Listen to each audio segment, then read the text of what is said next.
That's right. Welcome, misfits, to this episode of Midnight Ranting. My lovely moon. The Kalam Cosmological argument. Dun, dun, dun.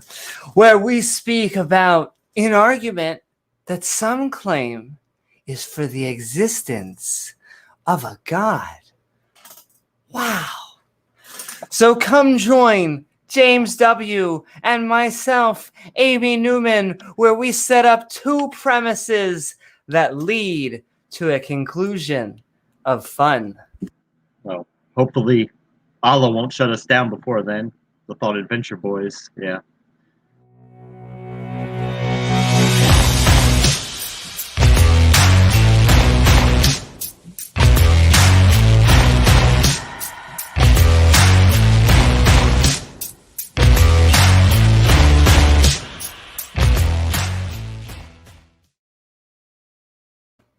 That's Praise right. Allah. Praise Allah. Or praise, it always triggers the Christians. And I wouldn't say the Jews. So normally the Jews know better. But Allah is just God translated into Arabic. Though, is it the same guy as Yahweh, as the Torah? I mean, they all claim it, but it's all it's a canon war. They're fighting Power Rangers. Except he could be Doogie Howser for all that matters. He doesn't exist, so he could be anything. Exactly. You get to make him whatever you want him to be.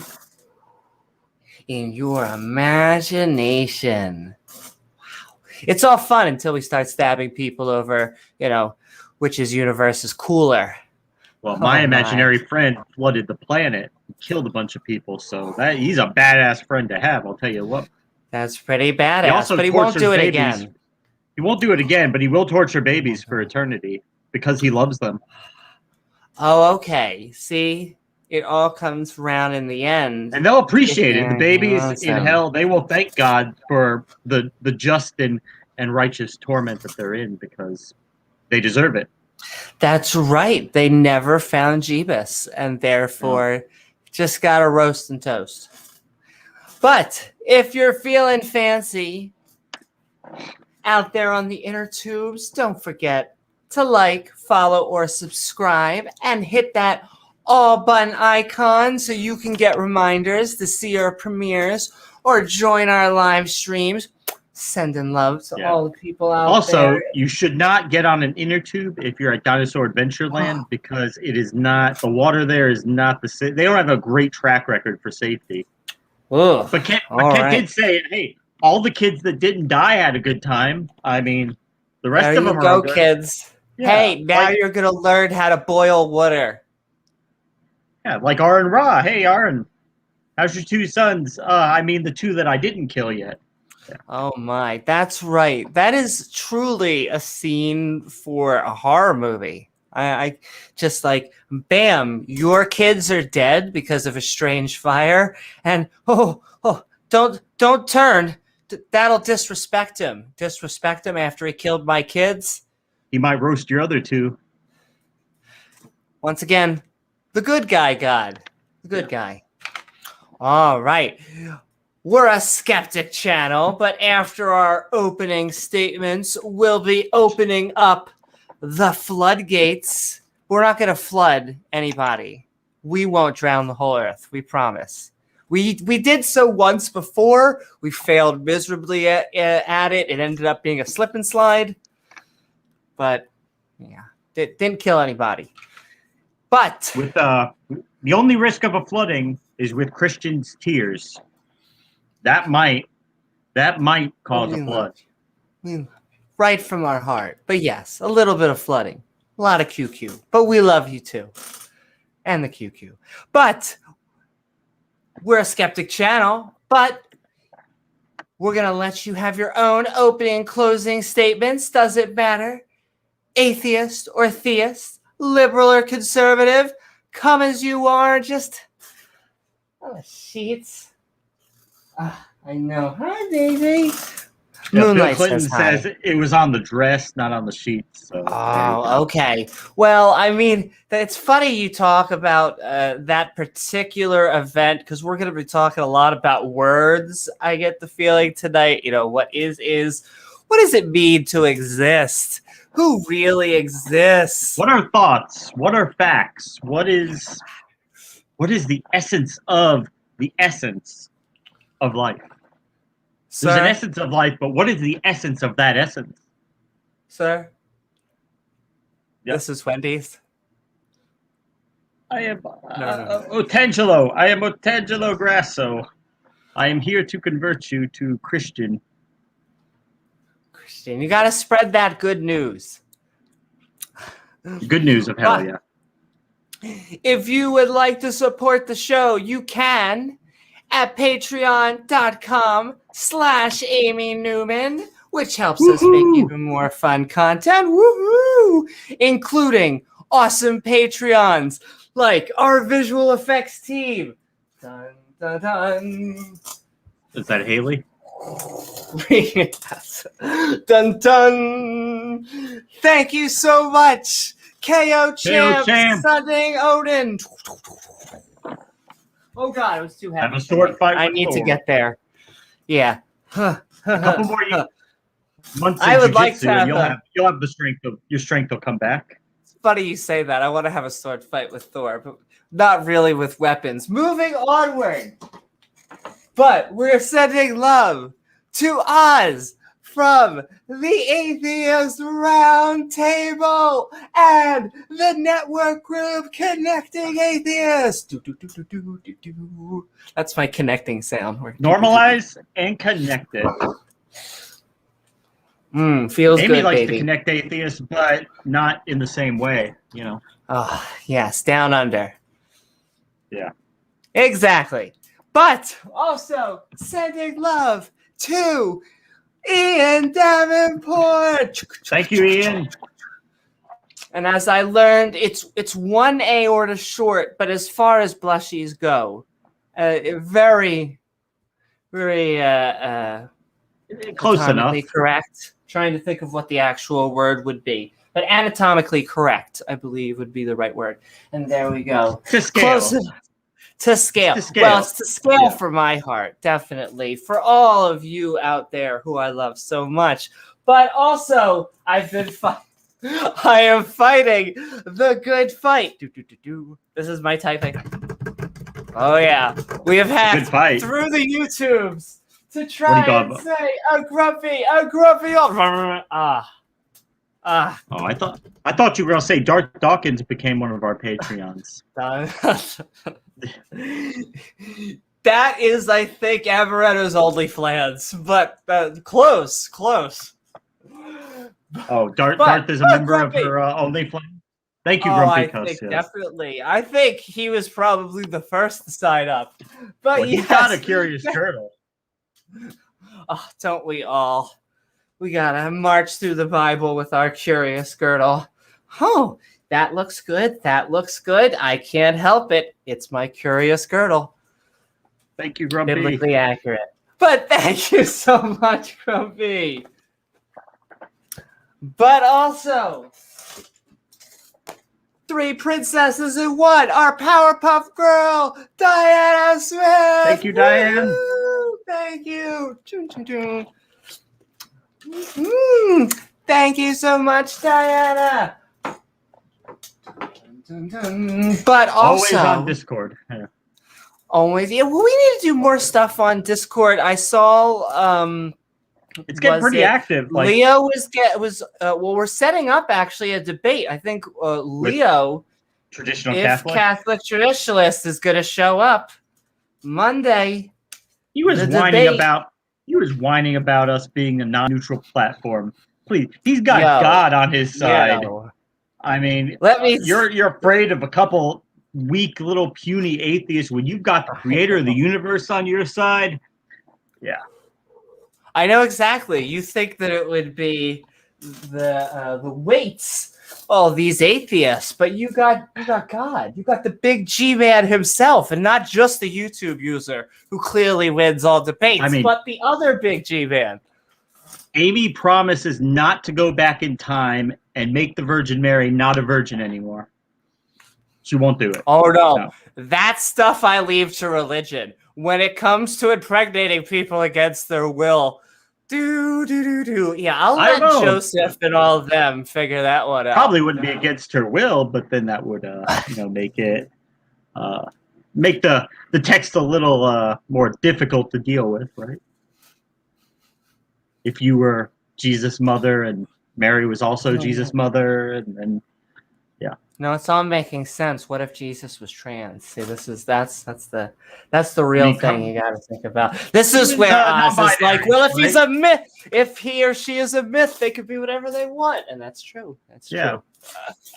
I mean, he'd be part non-binary, part male. Like his human part would be male, but his essence is non-binary. So. Oh man, I get them to. That's my favorite part: is making as socially conservative religiously.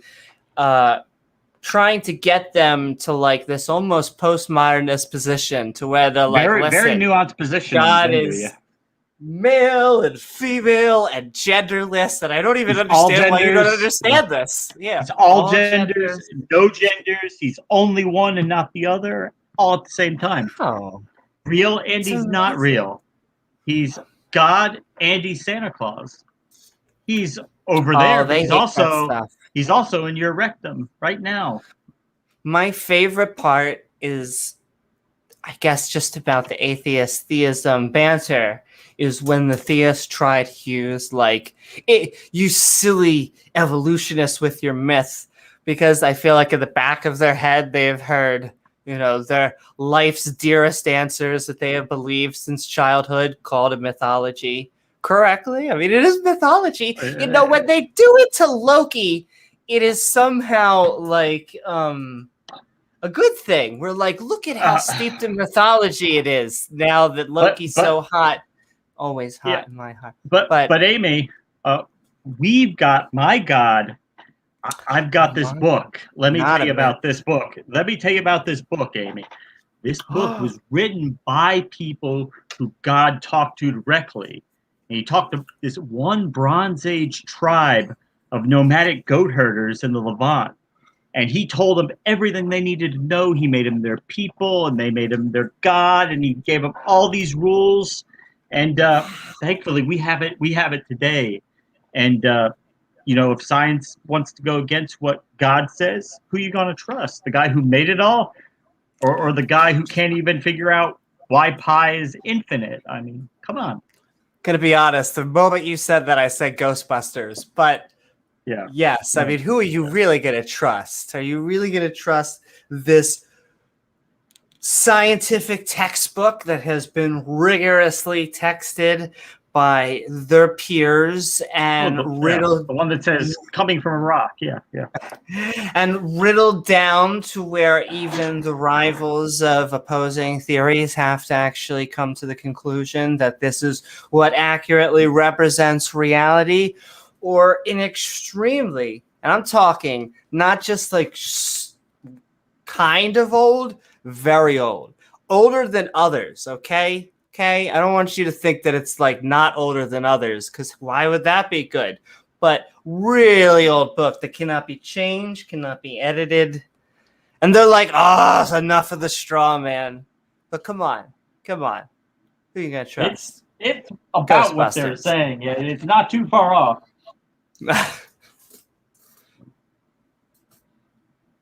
Just saying. Praise Jesus. And okay. Praise Jeebus. Those spoilers. You got the right prop in your hand. Go ahead. That's true. But I will say we also have the true Lord and Savior back there. We have both our flying spaghetti monster right here, and we have Raptor Jesus right behind us. Both are keeping us safe, I like to think, in their own way. And Tom Petty already went to heaven, so he ascended up the right hand of the Father. Yeah. Yes. And okay. But not only that, but we are looking back in time, and also, I think, still going across the pond and having a good time. Woohoo! Sending love to Pat.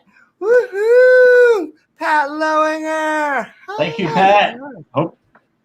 He keeps saying he's going to try to get on, but we've been going late. Yeah, and I've seen him in Discord back. Yeah, he's down. Because I have my computer 75% up and running, which is kind of crazy. As you can see by this over here back in the view, we should be getting Talk Skeptic to me with our first episode being Pat. Woohoo! And so it should be coming up in a couple days, right? Exactly. Should be coming up in a couple days, along with a whole bunch of more episodes coming. That's what she said, in the following weeks. Because this computer, feels so good. I can go like this into my dual monitors. Look at me go. Look at me go. I know you can't see anything, but it feels good. Yeah, exactly. Got Pornhub here. No. Yeah. Exactly. Too much bandwidth. Make sure you can't waste the bandwidth. Don't share that screen. Don't share that screen. Exactly. Yeah. Alex found out that the hard way. Yeah. He was showing the right screen. It's a rookie move. Screen. Dun, dun, dun. As we acquire the Skeptic team together. Because that's. Yes, Dale Pastel. Thank you so much, Dale. Yes. Definitely real. Oh, bullshit. Yeah. Bullshit. Yes. Didn't happen. Oh, wait. Yeah, it's bullshit. God damn it. Literally, see? Another one. Yeah. Another religion bites the dust. Another one bites the dust. Another one bites the copyright notice. No. I'm just kidding. I love you, YouTube. CIA, FBI. No, YouTube. Oh, they won? Oh, okay. That's a little bit scarier. But they're the real deep state. They're the real derp state. And okay, but ran by the Jews, right, Amy? Ran by not just the Jews, but they're the Jewish lizards. Yeah, the aliens. They finally found out they are shape-shifting lizards. And I just want to say congratulations to them ruling the world. I guess that's me, right? I call myself an ex-Jew, but depending on, the type of person that says a little bit more Zig Haley things, they're like, nah, you're going to be a Jew anyway. So it's like, hey, I'll be a lizard. Give me the lizard powers. Pew, pew, pew. I don't know why, if they run everything, why they can't just eat regular bread, why they have to eat unleavened bread, but I don't know. Well, and I don't understand. The yeast does something to the reptile system. I don't know. If you're so powerful, why do you have to run like underground networks? Like, it's both underground networks that always seem to get foiled, kind of like the supervillains in like movies, and they have lasers somewhere. But if they have lasers, why do you need the underground networks? I feel like one compensates for the other, but who am I? Just a young space lizard. Anyway, sending love to Dave Gar. You made the world to us. Thank you so much, Dave Gar. And we actually love that thick world. Just sending a love to all our flatters on there. We got to have another episode in a month or so. Because there'll be another debate. I go debating whether we should do more fun conspiracies, but conspiracies, the world, I just don't get it. Why? What do I think this is really Bill Burr's talking point. Is doesn't get what the normies would get out of just believing that it was round when it was flat. The answer just tends to always be because government likes to control things, and can you believe anything the government got? And it's like, okay, but what? That doesn't answer. I get it, but the only explanation I've ever heard that makes sense is that if you look out and there's a big universe of just shit out there, just seemingly purposeless, pointless, just matter and energy doing its thing, following the laws of physics, okay. But if we were all that there was, if this Earth was like it, and there's a glass dome over and the stars are just lights in the sky. It's kind of hard at that point to get away from the idea that, like Ken Hovind has said, we're sitting in a snow globe on God's dresser. We're sitting in a snow globe on God. He looks in, waves to it. Hey, how you guys doing in there? I'm gonna kill a bunch of you soon, but you don't know that. And I'll yet. be honest with you, when I press them on what I don't think is hard questions, because that physics is not my background, just simple questions like the whole round flat of the order of planets, I get the whole, generally speaking, well, this is why we're special. And it's like, okay. I just not. Don't. It's all fisheye lenses, Amy. Fisheye lens. That's it. It makes them all look. It makes them all look round, but they're all flat. Yeah. Exactly. Just buy your own drone laws. Drone laws. Break the drone laws. Are you so much of a rebel that now you're following the government laws? Okay. Anyway, but also dun dun dun dun dun dun dun, dun the lead hyena of the pack. Woohoo! Thank you so much, Scott Duke. Woohoo! Scott Duke. Oh, and I love hyenas. They got a bad rap from Lion King, but they are awesome carnivorous cat form creatures. And okay, and last but certainly not least, sending love to our thespian head, to our skull. Thank you so very much, Regos. Thank you, Regos. Woo-hoo.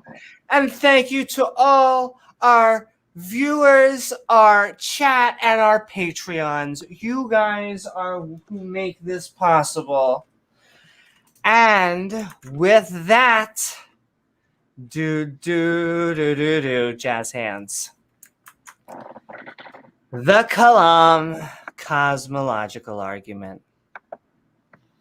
Oftentimes with the subtitle, For the Existence of God. Sounds like a failed Harry Potter novel. However, it can be quite popular in theistic circles. So let's break right in before the skeptics begin to Hulk smash. Like most arguments, Kalam has two premises and a collusion. They're colluding and a conclusion. Collusion. No collusion. Two premises and a conclusion. Everything that begins to exist has a cause. The universe began to exist. Therefore, the universe has a cause. Did the bullet train go by too fast for anyone else? Me too. Let's go one more time. Premise 1. Everything that begins to exist has a cause. Premise 2. The universe began to exist. Conclusion. Therefore, the universe has a cause. Now, I have problems with this setup. The first of which is I think they could see that coming. First of all, that's what she said. And the first of which is the clickbait subtitle. Because, spoiler alert, this is not an argument for the existence of a God. No, for that, you need to buy the DLC. Anyway, right off the bat, not a fan of the language being used. Begins to exist sounds a bit sus. As in, purposely vague. We could say our birth is when we begin to exist. However, both of those parts existed separately, a sperm and egg, alongside an entire chain of life that goes back billions of years. We could say dinosaurs stopped existing. However, we, technically speaking, have fried dinosaur every time we order KFC. So, the race isn't off to a good start. Premise 2 is that the universe began to exist. Another premise I don't think I could accept. Yes, we can currently go back to the Big Bang. However, the Big Bang is an expansion event. It's not something coming, that's what she said, from nothing. A something that would still exist. What came before the Big Bang? Or, if that's even a question that has an answer, is still out for debate. So, all this for trying to fish out that the universe has a cause? Which I don't know. And in my opinion, could go either way. The universe could have a cause, and maybe we're nested in something larger. Or the universe could be eternal, with an infinite future, but a finite past. Instead, these types of arguments seem like the first step in a program to a deity. I doubt Scientologists are told about Xenu on day one either. Once you buy into these sorts of arguments without a scientific backing, you're off into canon land. It becomes the debate of who's stronger, Vegeta or Thanos, which is philosophically interesting, but I'm not sure how we measure that. So until the scientists can better inform us, I'm open to notions of the universe's beginning. I'm just not convinced. Thank you. And all right, with that, how are you tonight, Woo-hoo! James? Woohoo! And are you ready for some cosmological fun? I am ready for some cosmological fun, yeah. Always down for some good cosmo fun. But hey, guys, so took a few days off, but now we're back. And yeah, Kalam cosmological argument. This is one that causes really, I think, a lot of trouble for a lot of people. And I think it's something that is probably not very effective at making atheists come over to religion, but it might be effective in keeping people who are chained up in the shackles of religion. It might just help keep them there for a little bit longer. And it does make sense because it goes back to our desire. We're by our very nature, we're curious. We want to know what's going on. We want to know how things work. We want to understand the world that we're in. And we start doing this when we're babies. Really, our minds are not hardwired. We have to see things happen, and we have to figure out in our mind how everything works in this world that we're thrust into. We're just dropped here, and we have to try to make sense out of it. And our brains learn patterns. We see how things work here, and that's all that we really know. And so it's normal, it's natural that people are going to want to know, well, the one question, the hardest question of all, why is there something rather than nothing? Why does anything even exist to begin with? And that's really a question that nobody really has a very good answer for at this point. It's a question that nobody may ever fully be able to answer. But we do know things that did not happen. We do know things that are not part of our history, but we don't know the specific cause. We don't know why. And there's lots of different theories going out there. There's lots of very smart people doing research into these questions right now. And I'm not going to be able to tell you anything more than they are, but there are different models. The multiverse hypothesis does seem to make sense on several different levels. And it explains, why are the properties in our universe, the laws of physics, why are they set that particular way?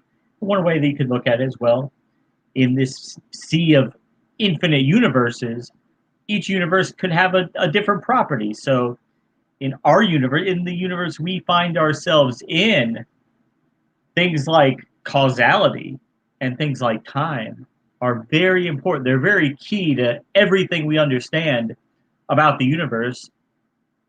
Deals with causality and time.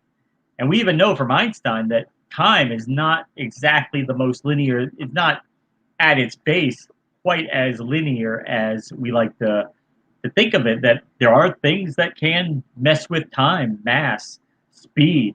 Those affect space and time itself. So it seems that in that multiverse, outside of this universe, time, causality may not even make any sense outside the universe, and we don't know what that looks like, because we're not programmed to live in a world without time, without causality. So it's just things that we can't wrap our head around. But that doesn't mean it's not true. Reality has shown time and time again that it doesn't care what our perceptions are, doesn't care what's intuitive to us, doesn't care if things make sense to us at one particular time. It's just going to continue being what it is. And we're going to continue asking more questions. We're going to learn more about it.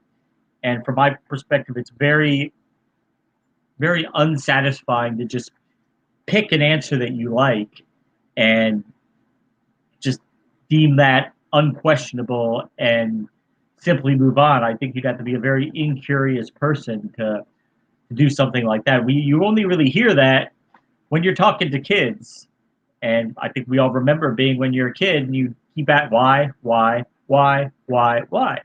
You keep doing that forever. And at a certain point, there's going to be a why question that really doesn't make sense that we can't answer. And that's uncomfortable for a lot of people, but they're really only kicking the can just a little bit further down the road by saying God, because none of them have any type of coherent answer as to where God came from. They're baffled by that. They have nothing to say to that. They just say, oh, well, does that even make any sense? Maybe it didn't come from anywhere. Maybe the answer is way too complicated. We could never understand it until we get there and we meet him, and then he'll explain to us, but it's not going to make sense to us now. And if God can be that way, why can't we find that to the universe? Seems like just a universe existing would be a heck of a lot less complicated than a being, than a mind, an agent existing would be. It just seems like we look out there, energy and matter just doing its thing. Doesn't look like anybody's running the ship. And if there is, we haven't found him yet. So, but that's see if anybody wants to introduce us to who's running the ship tonight. Mm-hmm. Thank you so very much, James. And that's right. In a second, I am going to be sending the link into chat, and then I'm also going to be saying hello to the lovely people in chat, and we are going to be starting the Kalam Cosmological argument. We are Midnight Ranting. The link is now in chat, and we will go into open mic in a second. Ooh. And so I find this argument popular both in, it seems like, dually Muslim and Catholic circles. Yeah, I don't know why, but I guess I kind of know why because of the history, but It's the ultimate God of the gaps thing. It's like the ultimate gap in our scientific knowledge. It's something that we don't even know what to look for, really. So, it's kind of like the holy grail of God of the gaps. And it is an open question. There are lots of things that we don't understand about why there is something. And let's face it, I mean, science has chased gods out of almost every area of life that we used to attribute to God. Sciences came in and kicked them out of there, saying, nope, nope, we figured out how that works. No magic needed, deity needed. It works on its own. You don't need to give credit to a god. This is one of those things that we haven't been able to answer that. And of course, they're going to hang their hat on that as long as possible. Sorry, I'm also interacting. Randolphs. Yeah, You're like, yeah, we saw that. But the dancing Randolphs. The dancing Randolphs. And yeah, I'm just going to say hi to everybody. Hey, Scott. Woo-hoo. Saying hi to Scott and Randolph and Nick is going to sleep. That's a paragraph, so I'll play this instead. Night, Nick. I hope you sleep well. Woohoo! In fact, hi, Rachel. Woohoo! Hey, Rachel. Sending hearts. And the quiet gorilla. Ooh, saying love to the quiet gorilla. Bob Larson in chat. I saw something about Bob in there. Bob. Yes. Have we gotten to buy my DVD? That's right. That's right, puppy. Buy my DVD. No, Ryder. Ken Hovind triggers him because he says mean things about doggies. And okay, I'm sorry, puppy. I completely understand. Just playing comments for a second, but okay, we got a whole bunch. Like when they hear the dog outside and Ken's like, somebody go get the gun and shoot that thing. Pew, pew. Oh, wait, hold on. Yeah. Now, if you didn't know this, Amy, Ken Hovind has been convicted of close to 50 felony offenses, so he should not be within 100 miles of a gun, but yeah. Uh-oh. Yes. You know this is a Jewish space laser because it has a little cutoff. All right, we're going to move on forward. But we are saying lots of love to everyone in chat. And also Randolph, Leo, Marshall, Bird, Soldier, Jen, and Mark. And we are headed into it. Is your body ready, James? I'm ready. I'm just making sure the dog's ready. I think he's calmed himself down. Well, I'm sending love to the puppy and all carnivore species and all of life. All right, before I get too hippie.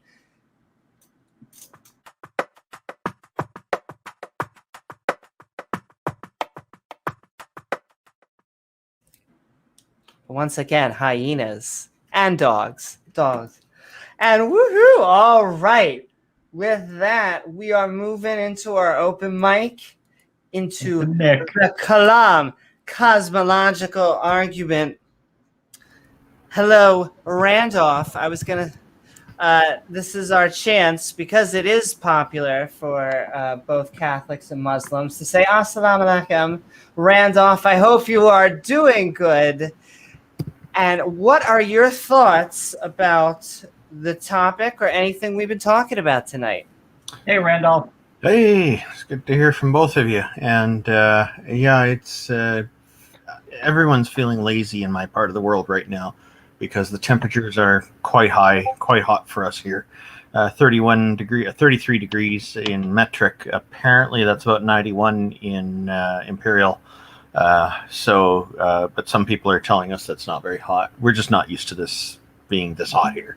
Anyway, yeah, global warming, I guess, is affecting different places differently.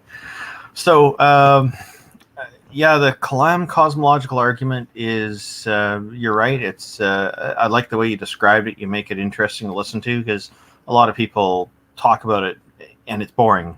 It's all the same. So you really liven it up, Amy. Thank you for that. Thank you. And you're good at this. But yeah, I reject the first premise that everything exists or begins to exist has a cause, because I can't accept that because I don't know that to actually be the case. even though people will argue that it seems that everything has had a cause. There's this idea that everything in the universe, it's all cause and effect. And my understanding is that recent advancements in quantum physics even are supporting this idea that things can erupt from absolutely nothing. So there's some interesting views out there for sure. But if that first premise is to be accepted, it's going to have to be proven that it's going to have to be justified, I think, by the idea that this notion that absolutely everything must have a cause. So that's, like I said, there's two different versions of this that come out a lot. One is that everything that begins to exist has a cause, and the other one is just that everything that exists has a cause. So, but that really doesn't address the requirement for everything to have a cause, though. It's just it's more like coming across as making an assumption. So since I can't accept that, I don't have to look at the other premises, and I don't have to accept the conclusion, because that's how this stuff works. So that's where I am at with it. So Kalam cosmological argument does not succeed in my view. Doesn't win you over? No. Not convinced. No, I didn't think it would, but the argument itself is the cause of me not being convinced. What's the cause of? Never mind. The Necronomicon. Yeah. And what's the genetic code of a rock, Amy? Tell us that. Oh well, I say that is Grandpa, right? And okay, I will say, sending love to Pat. Hey, Pat. It's true. See, what I'm actually doing, Pat, is I'm setting up the Canadian-American, I was going to say wars to where we come, but no, we love our... Actually, Pat, I'll let you in on a little secret here. He's asking if it's the policy of this channel to put Canadians as a higher priority over Americans. I guess I'm on here first. The big secret here, Pat, is that we just have faster internet access up here in Canada, so we can get into the StreamYard link faster.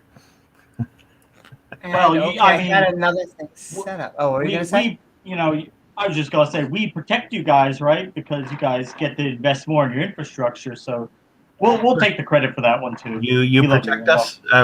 Yeah. In what regard? Oh, just our military might being right next to you guys. We'll get you converted to the imperial system. Well, actually, we our military works with your military. We work together on a lot of things, but definitely you have a larger military force, so you would be able to protect us if a really large force invaded us. Then, yeah, you'd be very helpful on that. And found the comment. Here we go. Is Leophilius going to be here? Why, yes, he is. Let's ask Leophilius if he's going to be here. Leo, are you going to be here, Leophilius? I don't know if that guy's going to show up. I tried to get a hold of him, and he said that he's got some stuff going on. I don't know. Hi, Leo. He might drop by. Hi, Leo. Good to see you. You know, I have heard that, though, James. I heard he's kind of like, Santa Claus. He's just a figment, or Slash. He's just a figment of our imagination. Or is he? I think I know some multi-billion-dollar satellite networks that can prove he exists, but we can get into that some other time. And okay, we are Midnight Ranting, Leo, on the Kalam cosmological argument for the existence of God. Say it 3 times fast. What are your thoughts? The Kalam cosmological argument used to be my preferred argument when I was a Christian apologist. And as both an atheist and a naturalist, it is still one of the more interesting arguments that I like talking about, mainly because I have an interest in cosmology. But before I jump in, the first thing I need to do is apologize to both Amy and James and to the audience for my behavior on the last stream that they had. It was absolutely uncalled for. I went back and watched it and was sweating because I was so embarrassed with my performance and the way that I was behaving. So I do need to extend an apology to both James and Amy and to the audience, and I certainly hope that it is accepted. For the sake of brevity, I'm going to skip over a lot of things because I could spend the next 2.5 hours talking about this argument. I missed it. I didn't see the stream, so. So and we love you, Leo. We do love Leo. Very spirited. He gets a little worked up sometimes, but yeah. It's because there's one way to put it. It's because he cares. Yeah. Yes, Dave. That was the. We'll start calling it the ethanol stream. Anyway, for the sake of brevity, I'm going to try to keep this short, so I won't touch everything that I'd like to. But when we get into the open discussion, I'm sure many of these topics will come back up. You can reach under the table and touch Amy. She won't mind. The Kalam, I'm not going to do that. The Kalam cosmological argument is often given as premise 1, whatever begins to exist has a cause. Premise 2, the universe began to exist. Therefore, the universe must have a cause. My issue with the first premise is firstly that of the notion of begins to exist. What does that mean? It doesn't seem that what is generally implied by that phrase has ever been observed, that something physically instantiates into space-time where it previously did not exist anywhere in space-time. This also seems to run counter to everything that we understand currently in physics, that we might not be coextended with certain moments in time, but that doesn't mean they don't exist. Much the same way that there are places on Earth where you may not be present, like, say, next to the Eiffel Tower. But the fact that you're not there experiencing the Eiffel Tower doesn't mean it doesn't exist. It still exists somewhere in space. You're just not there to be experiencing it. And you can take the same concept and apply it to time. All moments in time are equally real. And this is often in philosophy of physics, philosophy of time is referred to as the B theory of time, or the tenseless theory of time. And it's been empirically verified and is thoroughly mathematically substantiated. And this really puts the nail in the coffin for the concept of begins to exist. And quickly, I'd like to differentiate between beginning and begins to exist. Those aren't the same thing. I can touch on that later. The second part of the second premise I have issue with is the notion of has a cause. This implies that causality is some sort of law or principle fundamental to reality, and it just, quite frankly, it's not. Radioactive nuclei are properly acausal, or rather the decay of radioactive nuclei is properly acausal.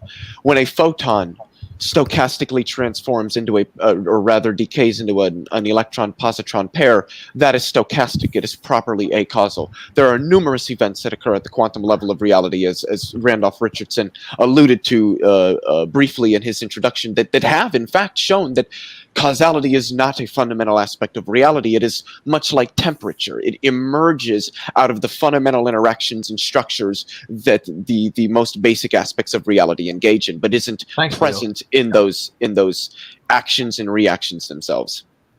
So I don't think that the first premise of the argument can be really properly substantiated in any meaningful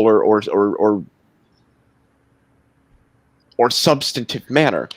The second premise, well, quite frankly, if you grant the tenselessness of time, then it doesn't matter if we grant that the universe has a beginning, because that doesn't mean that it began to exist. And again, that would lead into arguments about the tense versus the tenseless theory of time, which I'm more than willing to touch on, because I assure you the tenseless theory of time has been empirically demonstrated, I dare say effectively proven.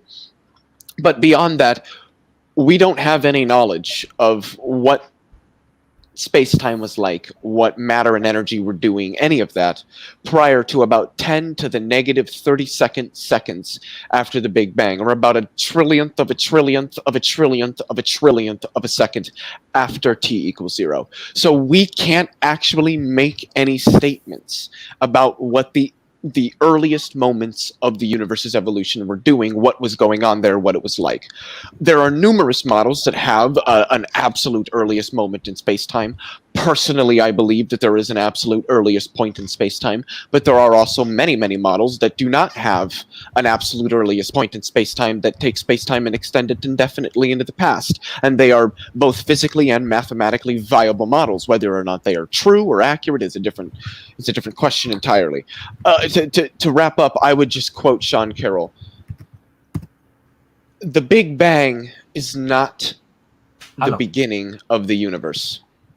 It's the end of our theoretical understanding of it. Thank you, Leo. That was well said. Yeah, well said. And exactly, it's the farthest back that we know currently. And okay, we are moving on. Thank you so much, Leophilius. Go check out his channel. And Randolph's channel. And everybody's channel. It's hot channels. But Marshall. Hey, Marshall. We are having fun. Oh, God. They're finally coming for us. Yeah, well, I just heard the Kalam Cosmological argument like the other day. You're roboting really bad, Marshall. Really bad roboting. Okay. Is that any better? Nah, not much. Hold on one. Yeah, it's still a little bit. Wait until open conversation till we get everyone in, and we'll see. Yeah, we'll just. Gonna work. I'll forget that. It's been like this. Yeah, it's really bad. That sucks, man. Okay, but it's okay. Fight the robots, and we'll keep you in here anyway while you're just chilling. Oh, you what? Dun dun dun. Mr. Roboto. Mr. Roboto. Okay. We are sending love to Marshall. And all right, we're moving right along. Bird is the word. That's what they tell us. That's what the television says. Bird, I hope you are doing well. And we are Midnight Ranting. What are your thoughts on the Kalam cosmological argument for the existence of God? Bird's going to give us his new name because he probably just converted to Islam today. So I did. Yep. I'm now Bird Alam Alaikum. That's right. Yep. Assalam. That's what I go by. No, I just want to start off by saying, Leo, not only do I respect anybody that can look at previous actions and fix them and then apologize for it. I mean, that's the tip top of pinnacle when it comes to relations with people that aren't on the internet. So thank you for that. Not only do I accept, it was a spirited debate. I will say that. I think it was not just you that acted kind of crazy, but that's the way it goes on here sometimes. But thank you for the very nice words. And I really don't have anything to say because Leo already said it all. So back to Amy. Thanks a lot, Leo. Thank you, Bird. It was in the water. That's the yeah. Bird Dullah Malaikum. Bird Alam Alaikum. All right, we are moving right along. Thank you so very much, Bird. We got Soldier of Science, Jen and Mark. SOS. Woohoo! What's up, guys? Not too much. How are you? We are Midnight Ranting. The subject is Kalam. In fact, the Kalam cosmological argument for the existence of God. What are your thoughts? I mean, my thoughts is like, why'd you put Leo before me so I can even respond? I mean, he pretty much said everything I wanted to say. But I mean, obviously the Kalam argument is the Muslim version of the Aquinas argument, basically. Except maybe the difference is that Kalam, basically you can get down to them saying that how can there be actual infinity when there's also a temporary past, right? How do you have an infinite universe that happened, but also have a temporary past of time? And Leo said it basically the best. In short, is that we don't know anything that happened before the Big Bang. We don't know what happened before that. We don't know if there's multiple universes. We don't know if string theory exists, or we don't know any of this. But what we do recognize is that saying I don't know is kind of okay, and it's kind of BS to go, well, because I have a better argument saying I do know, therefore my argument is stronger. And you see this in pretty much every apologist, right, on YouTube right now. I mean, if you're not a precept or a young Earth creationist, and I would say probably the majority of them are precepts, they all use this version of the argument of the Aquinas or the Kalam argument. They all get down to a point where they're like, since my reality, has to equal something outside of this that created this, therefore God. And so yeah, I guess that's my intro. Leo said it best. I can't say anything better. Good to see you, man. Good. Thanks for coming on. Yep. And all right. You know, it's funny you say that, Dave Gar. It would be really fun if a Tangelo came on. I don't know if we could make him or summon him. That would be really funny if we had him even backstage. But I guess we're just going to have to keep on moving forward. Who knows? Orange Jello is here. Jen, we're having a good time. We're having a good Midnight time, Ranting. On the good ship, lolly. Oh my God. Thank you so much for having me back on. I had a great time last time and I love these kinds of subjects. So thanks for holding the space. Okay, so I briefly, can everyone hear me okay? Yeah, absolutely. Yeah, you sound So beautiful. what are your thoughts on the Kalam, often with the subtitle, The Cosmological Argument for the Existence of God? Yeah, I briefly looked this up. I was only familiar with the Aquinas argument, but I looked this one up to it. It appears to be essentially the same format. And I think I can agree with the idea that everything with a beginning has an end, as well as the idea that the universe is subject to causality or cause and effect. What is unclear to me is how do you establish exactly that the universe has a beginning? Because that appears to be that's the second assumption of the argument. I don't know how you could possibly establish that. I also think, I'm also curious as to what the difference in mechanics is between the Big Bang and this cosmology, because they appear to be identical to me. Moreover, Big Bang is not scientific because it's an uncaused cause What? with no rational explanation for it. It can be easily falsified because it's not even a scientific. I mean, singularities aren't even scientific in the first place. So if you believe the universe has a beginning, and that was the start, that makes where we are right now technically the metaphysical end, which may fuel end times fantasies. So we should be careful with these kinds of ideas because I really don't think that this is how it works at all. So I welcome everybody to question this Big Bang idea as well as this created universe idea. And thanks everyone for listening. Looking forward to the open chat. Absolutely. Thank you so much for being here. About to get hot. It's about to get hot. Put your sunglasses on. Those are excellent points. Can I just say the redshift? I mean, I don't know. Can I just put those two words out there? Redshift. What about the yellow? Redshift is one word. I have three words that I think are much stronger. Cosmic microwave background. Well, I don't think we're done with the introductions yet, so I don't want to start. So I'm gonna go. But save those questions. Thank you so very much, Jen. And okay, it's Mark Wade. Hello, hey Mark. Woohoo. Hey, how y'all doing? Doing You pretty good? good. How are you doing? It and is- what are your thoughts about Kalam?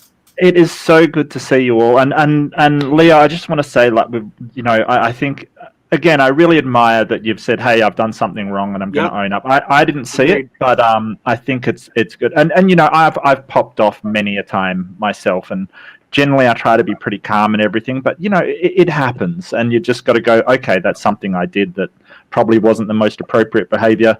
Let's move forward, and at least you got to look at it like, yeah, I learned something as well. So I really admire that you can sort of stand up and say, hey, I did something wrong. I think it's very big of you, yeah. So my thoughts about the Kalam, and Leo, fantastic take on the Kalam as per usual. You've gone through it. I remember Matt saying, what stuck with him, Matt Delahunty saying, God isn't in the premises or the conclusion of the Kalam, so it obviously does not cover any kind of address to a God cause, only a cause in some way.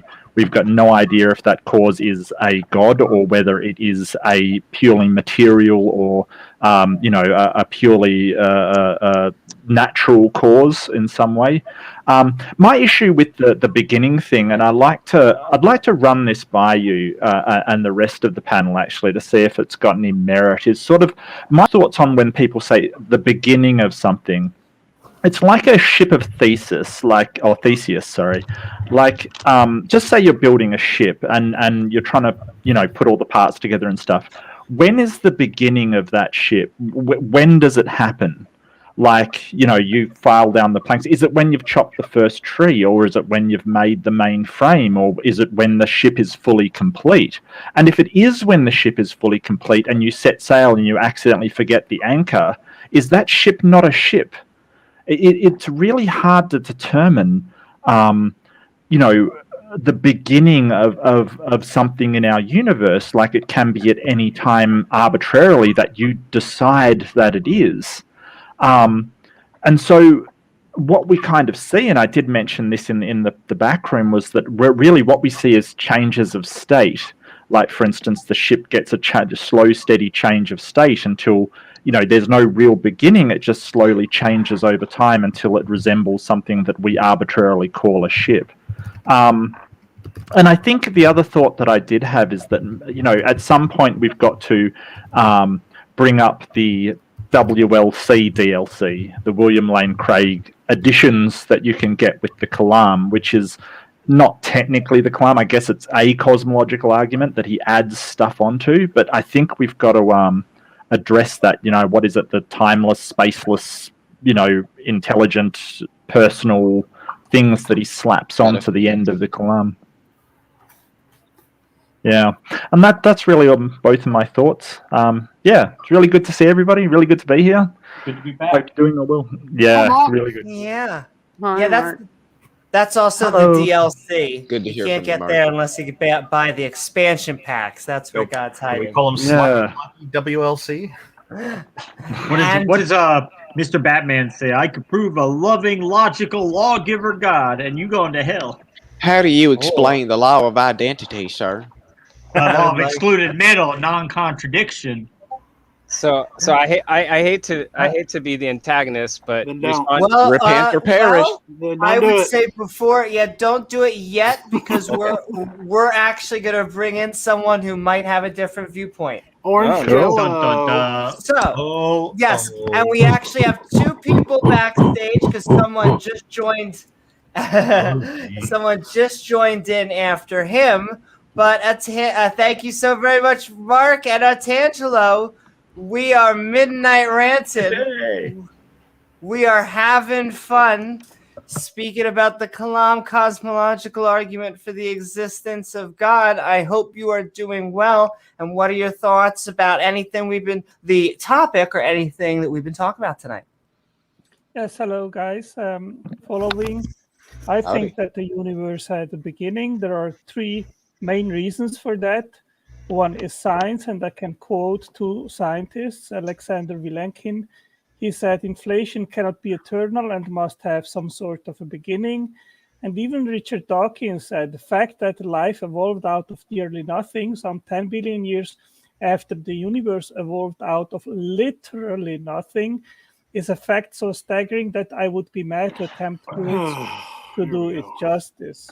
Then we can also make an argument in regards that infinity is not something that is a real number. So he made the case in the Return of the God hypothesis. He said, if the past is infinitely old, then getting from the past to the present would be like trying to climb to a surface of the earth from a hole infinitely deep, from a bottomless pit.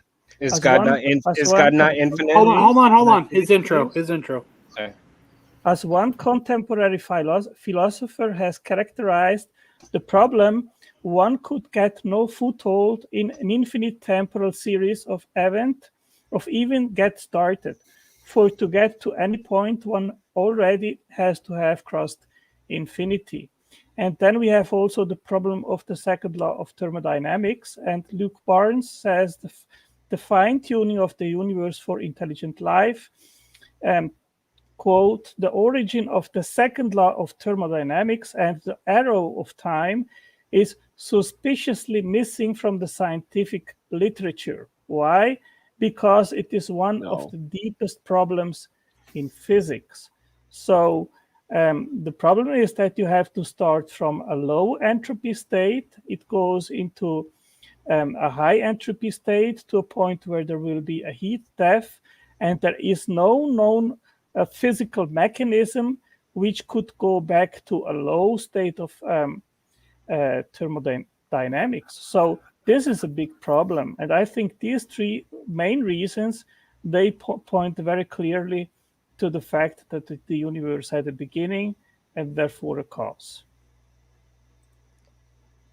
Yeah, you know what? In all honesty, Otangelo, I agree with your first point about science.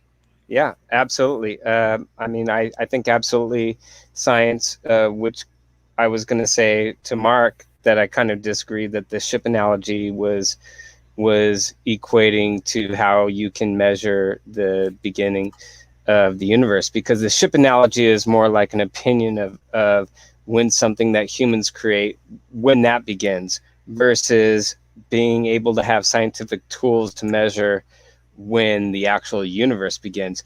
But if I was using your analogy, yeah, you're right. Did the universe begin at the start of our time, at the start of our universe and the start of time as we know it?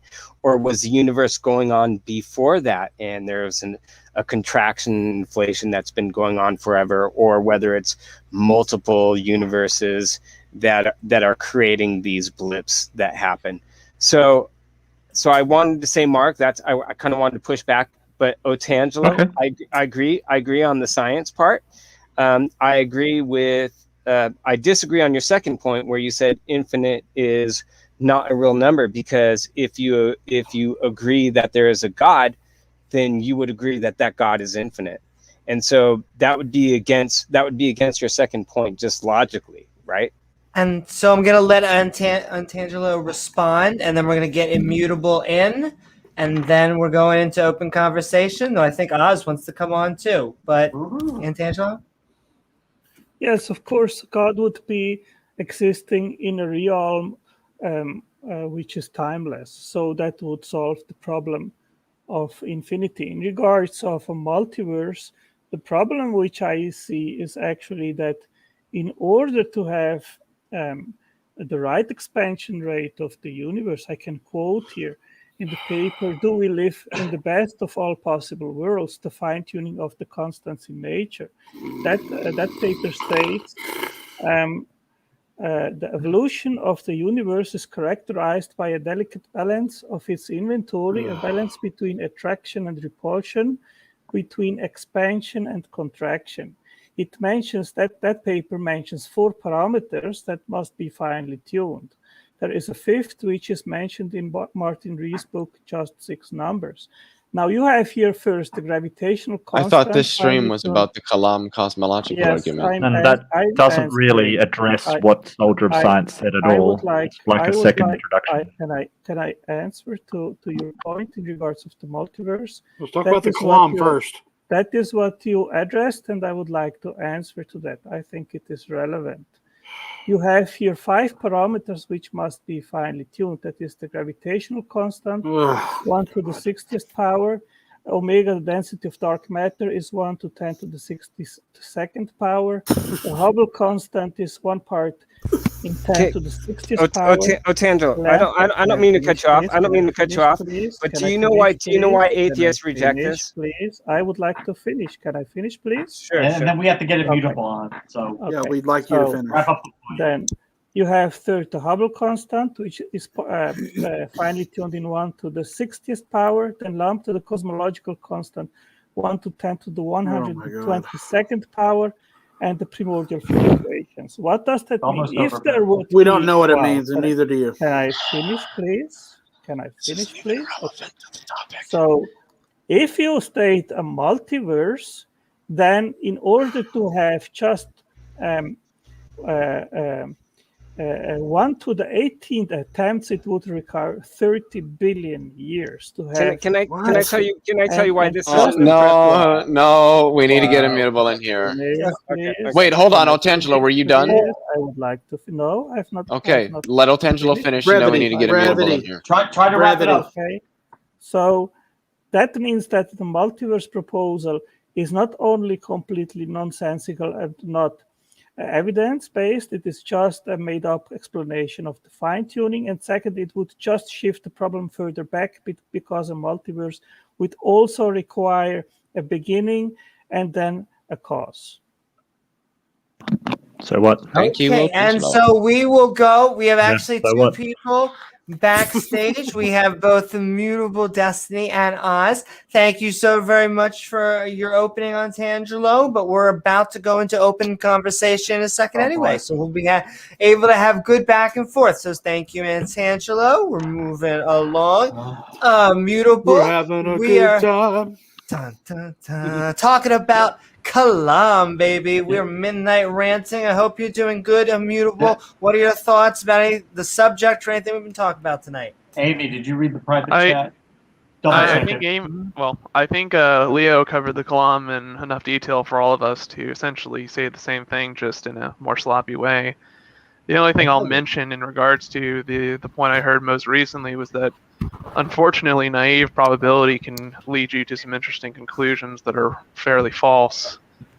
There's famous examples of, like, the prediction of, like, the curvature of space-time and general relativity, which, if you use naive probability, you get an answer about on the order of 10 to the minus 60, but if you use actual math, you get a probability of 1. But I'll stop and let's go to the moving open conversation. Okay, thank you so very much, Immutable. And all right, we're moving. Full? Oh, that is true. Do you okay for yourself, James? Or do you want? No, I'll be. You can move me to the back. I'll be here though. Woohoo! All right, thank you. And I may actually swap. I know. Here you go. So we're just having productive conversation. So Oz, how are you doing tonight? The lovely, wonderful Wizard of Oz. Mm-hmm. We are Midnight Ranting on the Kalam Cosmological argument, a argument which I think you have a lot of experience in its bullshittery. And so hope you're doing well. And what are your thoughts about anything we've been the topic or anything we've talked about tonight? Oh, on the topic, so that I remain respectful of your channel. The Kalam. Well, if the first premise falls apart, the whole shit falls apart. So there we go. That is true. It's done. They're here. Yep. Or if any of the premises fall apart, the whole thing falls apart. Right. But if the first one, like before, if I didn't know the second one, if the first one falls apart, the rest of them do too. But save time. Yeah. But then no, I saw somebody messaged me and said Otangelo was on here, and I heard Otangelo has all kinds of shit to say about Oz. So what's your problem, Otangelo? What you got to say? Well, and we're just going to go to open conversation. Thank you. Oh, wow. Wait, hold on. Transition. do. Phenomena. Phenomena. Well, I hear the rumor, Oz, about things that you were saying about me behind the scenes. I wrote your name, email in private. I didn't get any response. You know what? You know why the atheist community loves you, Otangelo, is because you are a secret, almost becoming an atheist, and that's why you come on shows like this, and that's why we love you. And I don't know if I would say that. Yeah, maybe not the love is not the strong word, but you're. Well, no, I was gonna say I do love him. I just don't know if he's an atheist, but we love him. Yeah, I don't think so. No, he's not an atheist. He's actually. He's on his way. He's on his way. I think somebody was making a lot of rude sounds when Otangelo was talking, and I think in the future we should not have that happening. Well, if I could jump back in, who was that? The one who made it. Please stand up. Yeah, I would never do that. So who made it hasn't even the courage to confess. Wow. Who made what? Well, Tangelo, I didn't mean talking for it to about? go this direction. I just wanted to make that point for future reference that we shouldn't be doing that. Yeah. So Tangelo, you say you sent me an email. So while you guys were talking, I made a point to go pull up my email. I have nothing from you prior than the last time you came onto our channel. So I don't know what you're talking about. Really? Okay, so I will resend it to you, and we can clear that up in private. Is that okay?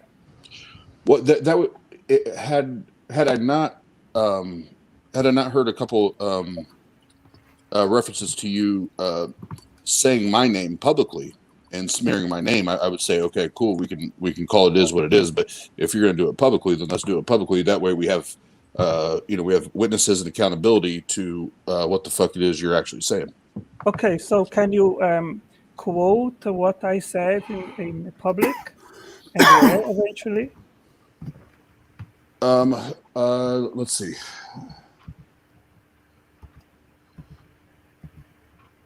I have a question. Hold on. It's not your turn, Leo. No, but like, what? Can you Does stop this? talking right now? Why? Can you What does stop this have to talking? do with This the isn't topic really of on the stream? topic, though, is it, Otangelo? Like, I'm really not trying to be like mean or rude, but can we discuss this at a more relevant point in time? Leo, just so you know, I said I very made it plain backstage before I came on. Like, I will address the Kalam, but this is also what I'm going to talk about. It just feels like a bit of a derail, Oz. It really does, because we're not even, thinking about the Kalam or discussing it or having anything to do with it. If you like, I can come to your channel. I have no problem with that. And then whatever you have to say, we can clear it up there. Is that okay? Yeah, that sounds better. Don't get me wrong. I think it's important. I think it's really important to clear the air. But we've got people just Time and a place. sort of stalled. Sure, and it just stalled a bit. Just to clarify, I'm trying to do it here, but I can do it at your channel. We can do it in private, whatever. No, it's okay, Oz. I get it. It's important. It is important. Like, I won't say, hey, no, it doesn't matter. Forget about it. It definitely is important. Maybe if we find a natural lull, we can kind of address it then. Would that be suitable for you? Oh, it doesn't matter to me. Like, it doesn't matter to me. I didn't. Yeah, I'm not convinced by the Kalam, and that's why I said, "Hey, I'll come in here, I'll address it." But this is what I came on here for. But I'll back out. It's all good. Well, I'm sending love to Oz. Yeah. And my thank big you, Oz. brother, and basically. Yeah, I put my email here in the side chat. You can send me an email, Oz, and I will resend the email which I did send to you. And if you want to have public, we can do it publicly.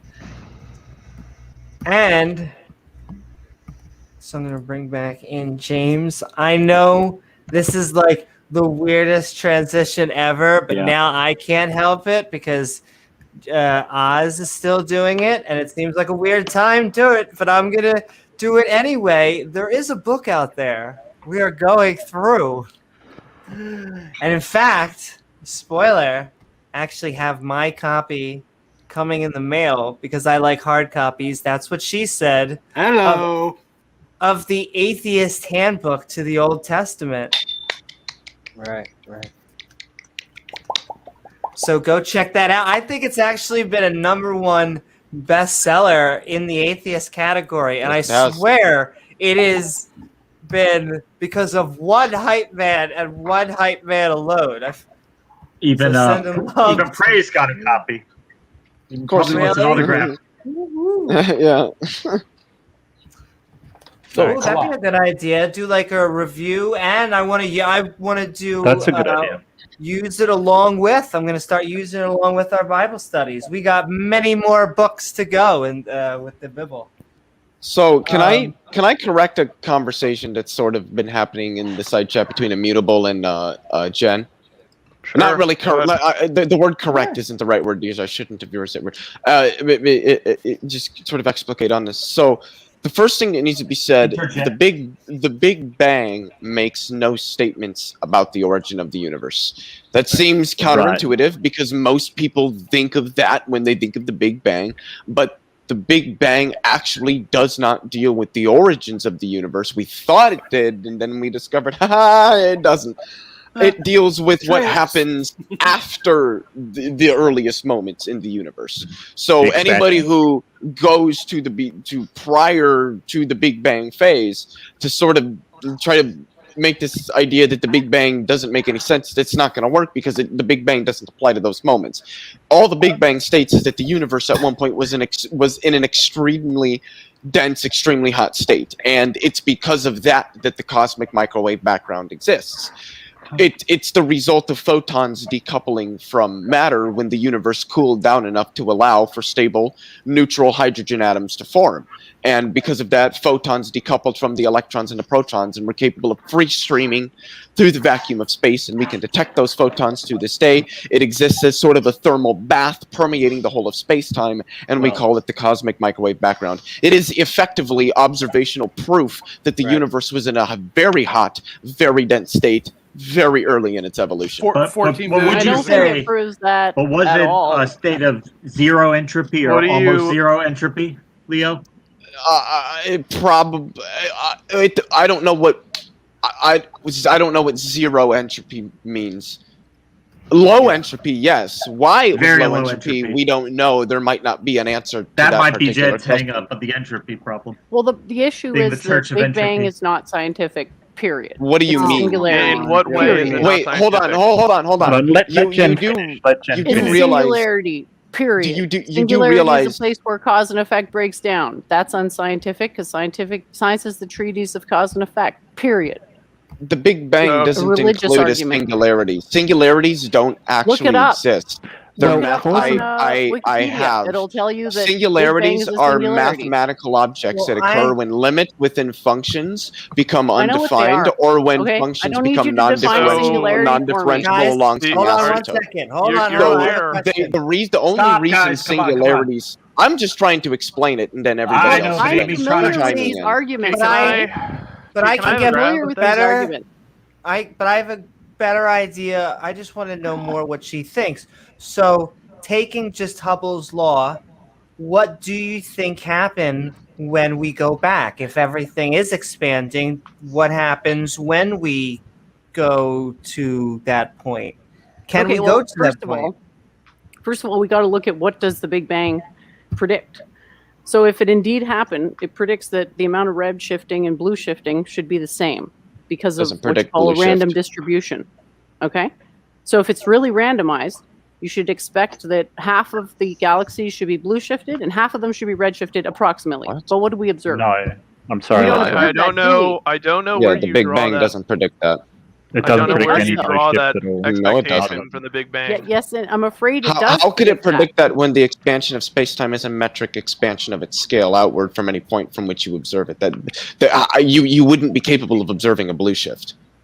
Right, There because that are would be a observed contraction. blue shifts in the universe, though. Yeah, well, yeah, you can Yes. have blue shifted events. Like if a car was going past me at frickin' 90% speed of light, as it's coming towards me, it would appear bluish. But we don't observe that in galaxies. Moreover, a state that dense is precluded by what's called the Pauli exclusion principle. The Wait, Pauli well, hold exclusion on, principle. The Pauli Pauli exclusion exclusion principle principle has does nothing nothing to of do the with sort. this. I Yeah, the can tell Pauli you. exclusion principle deals with spin statistics theorem. That's not It really deals with how many related with what fermions we're- can fit into a single I quantum know, state. yes, I have a it- degree Yes, in we physics. know. Do you have a That's degree in great. physics? It's That's basic great. statement. It doesn't matter. It Hey, doesn't hey, relate one- to one what at I'm a time. talking Hold about. on. One at a time, Please, guys. one come on. at a time, please. Hey, please, by the please. way, I have a degree in chemistry, so I know very well what the Pauli exclusion principle states.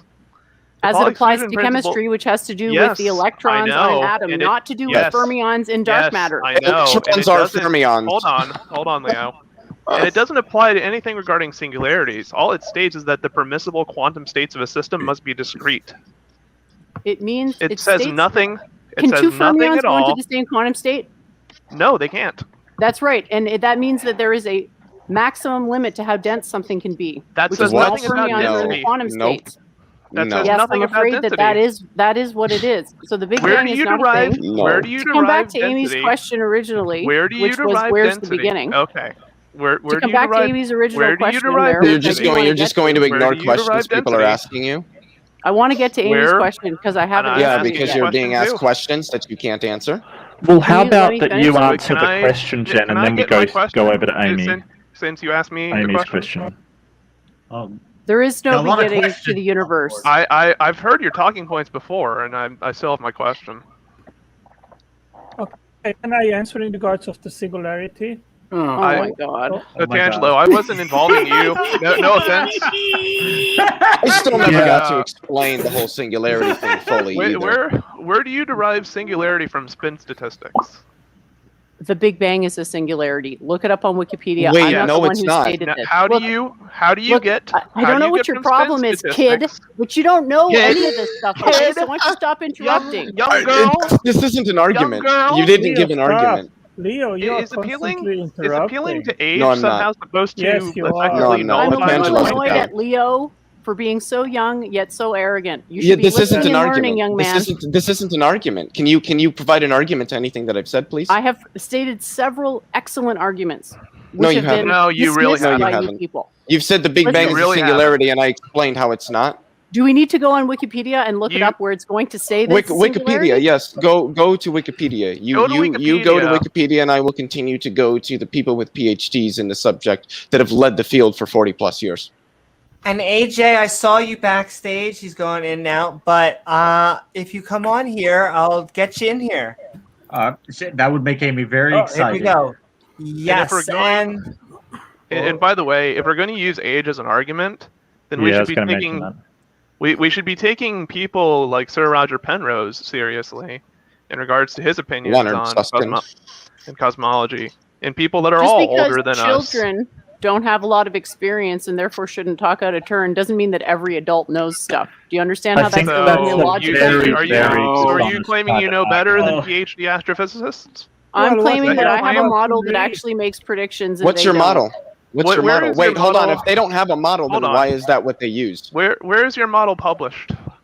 What Let's not go scientific down journal? this. Let's not No, go down I'm this just- road. No, Let's I'm not just go down this asking. road, okay? Backpedaling. You've taken bachelor level courses in physics, so you should know how to create a model. You should know publishing processes for that, Really? and Do it you know should be about publicly publishing? available. It should be publicly It is available for publicly people. available, but do you know how publishing works? Yes.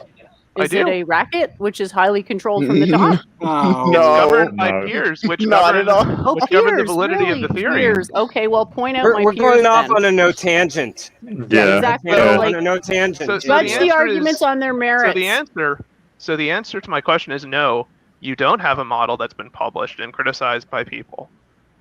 So It has been really, published on my blog. Anyone can read it. Anybody I can can- prove it. I can Nobody make a has. blog right What are you now. laughing, Leo? Well, I can make a blog are you anytime I laughing, feel Leo? like it. Yeah, I'm But sorry you can't about make an this argument that's actually going to stand up to So- people who are going to try to doesn't go really against stuff it. out on- Leo. There's doesn't two put people in stuff here out that on the might website. like their blog. Even- Amy, Stop you're gonna cut laughing. them. Okay, Stop guys. behaving like a kid. All right, So- Amy's calling it. Amy. Oh, So Tammy's you think getting that- mad. Sorry, I know. Look at this dude. Leo, you are just ridiculous in your behavior. So you think No. so you think a blog level post is equivalent to actual science? Okay, that's precious. I'm just So you think that something paid for by capitalist moneyed interest is indicative of the truth? Oh wow! So This did is you like the pay My using Pillow. This capitalist is money like the to My Pillow sustain guy your- finding to out that there's sustain your fraud little in the blog? election. Can we just address the arguments on their merits, please? We've been Sure, trying Rather to. than I've try to asked- derail this into something nonsense? That's exactly what just- I did. I asked if your Guys, argument guys, has been hold on. published to Guys, fields of guys, professionals guys, relevant in their fields. Guys, We're guys, just guys. saying because we were gonna go back and forth. I'm gonna hold that question, and but I want to just interrupt so we can get the temperature back down. Atheist Junior, how are you Okay. doing? We are I'm talking good. about the Kalam cosmological argument for the existence of God. How are you? Well, you already said you're doing good. I'm glad. And what are your thoughts about anything we've been talking about, including the topic? Okay, so you can hear me. That's good. Well, I would just like to respond to the claim that the Big Bang Theory is not scientific or it hasn't made testable predictions, which is an outright falsehood because the Big Bang Theory has two successful predictions that show how it has effectively been shown to be the best explanation. The first being Hubble's discovery in the 1920s of a relationship between a galaxy's distance from Earth and its speed. And the second is the discovery in the 1960s of the cosmic microwave background radiation. And before the CMB was fully mapped out, the scientists made a prediction of the temperature to be just about 5 Kelvin, and the actual temperature was 2.725 Kelvin. So that's extremely close. And to me, that shows that the Big Bang Theory is scientific because it has testable predictions that have been verified. And I'll just end my intro there. And all right, so we're gonna go back into open conversation. And all right, everybody. I just wanted to add to that Einstein's general theory of relativity, that particularly the Friedmann solutions, which are a set of exact solutions to Einstein's field equations, give that space-time must either be expanding or contracting, that space-time can't be static. This is why Einstein added in his fudge factor the cosmological constant, because at the time, the consensus amongst the professionals was that space-time was static. And then in 1929, as AJ so eloquently said, Edwin Hubble noticed that galaxies are moving away from us at a rate directly proportional to their distance, which means that it isn't the galaxies themselves moving, it's the distance between us and those galaxies growing. And this fit very, very well with the Friedmann solutions. And then you got the cosmic microwave background, which shows us that the universe began in a very, very dense, very, very hot state. I shouldn't say began, but earlier in its evolution was in a very dense, very hot state. And what we start to see is that this picture of a universe, of a space-time that is expanding on the average over its history. It started out in a very low entropy, very hot, very dense state, and has been evolving from then. We've got large-scale physical structure and everything that we see today. And this is it's not even the Big Bang Theory anymore. It's what's called the concordance model, and it's the lambda CDM model. And most of the predictions that it has made have been confirmed that this is the model that cosmologists use. If there were problems in it, I have a feeling that the cosmologists that have been studying it for the last 40 years would have found those problems rather than people with only a bachelor's degree who are on YouTube. Okay, I would like to say something in regards of the singularity, and I quote here, strictly speaking, according to Einstein's theory of relativity, a singularity does not contain anything that is actually infinite, only things that move mathematically towards infinity. A singularity's mass is therefore finite, and infinity refers only to the math. Can we have an infinite universe, for example? The answer is no. The universe is finite. Stephen Hawking, in A Brief History of Time, describes the universe as being finite but unbounded. Tell us what you think and not some book, Tangela, please. No, that's fine. That's fine. I mean, that's actually a very relevant. That's actually a very relevant point to this conversation, because infinity and technically a singularity for that notion is not a real thing. Yeah, I tried to explain this earlier, but it's a mathematically described object. Right, and honestly, I don't care about anything before the Planck epoch, because scientists can't describe anything before that time with any certainty. We can't even get to that time.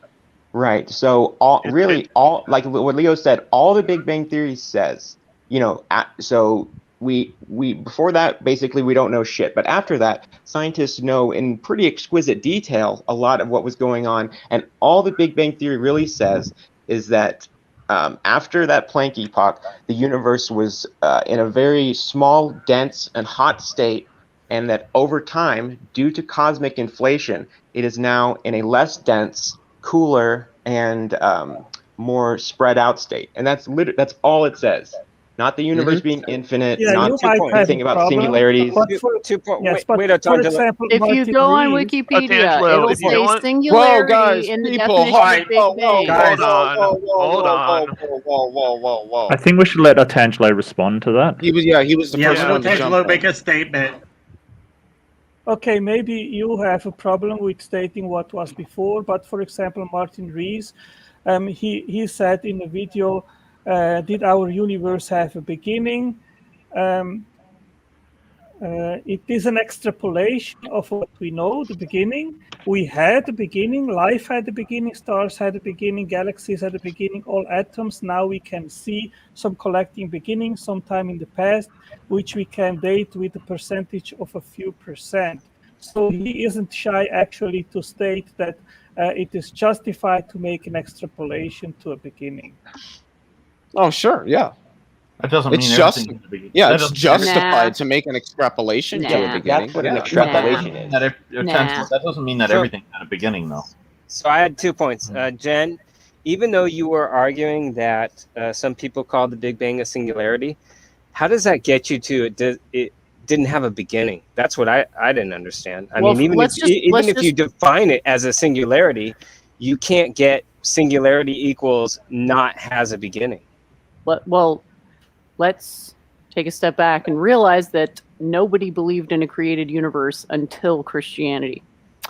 So you're invoking if you are wrong. now you are going along with Christian cosmology now. Can you guys let her finish? Can I say something without please? 10 people dogpiling me, please? As that long would as be it's great. not wrong. No, even if you Well, think it's wrong, and trust me, It's I'm not right. my opinion. I'm right. Okay, It's not You're my gonna We'll make find sure out you I'm guys right get about time all to this refute stuff. her. We'll make sure you guys get to speak your piece and refute whatever she's saying. But Okay, so I mean, soldier Leo science, talks for you're 5 asking. minutes and nobody interrupts him, and then Jesus. tries to make a point, and everybody's interrupting her. Ahem.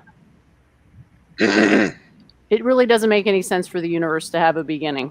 It's infinite. It has no beginning. A beginning is something that only exists locally. Beginnings and ends only exist for finite things. But is it timeless too?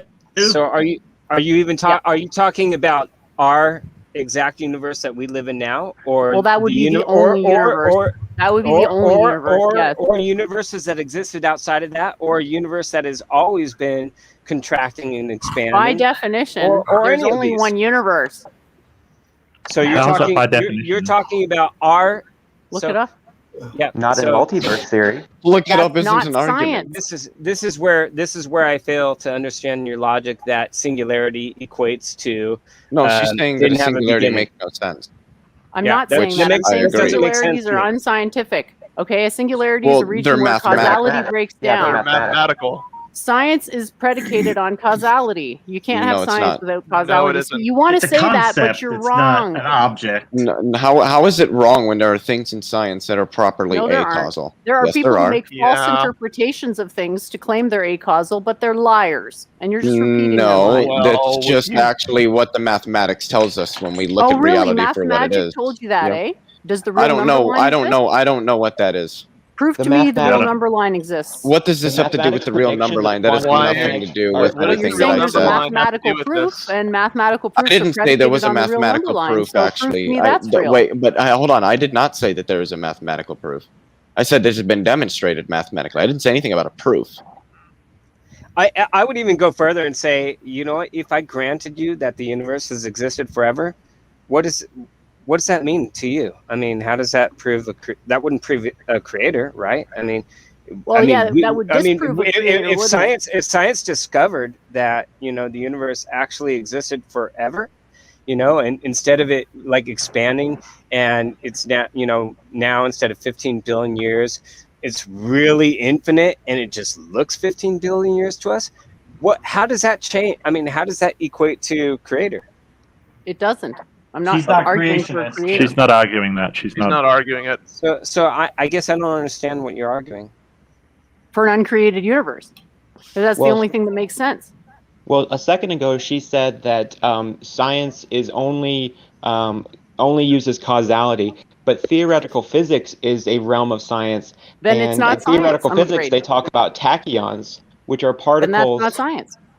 It's Yes, religion theoretical physics masquerading is as science. I mean, You're I gonna believe that everything I that's thought we were claimed arguing is about the science. Kalam argument. I thought we were arguing about the Kalam argument, and so We I are, guess- but people are posing other questions to her, so she's I'd just be very responding. curious to see what her definition of religion is in this case.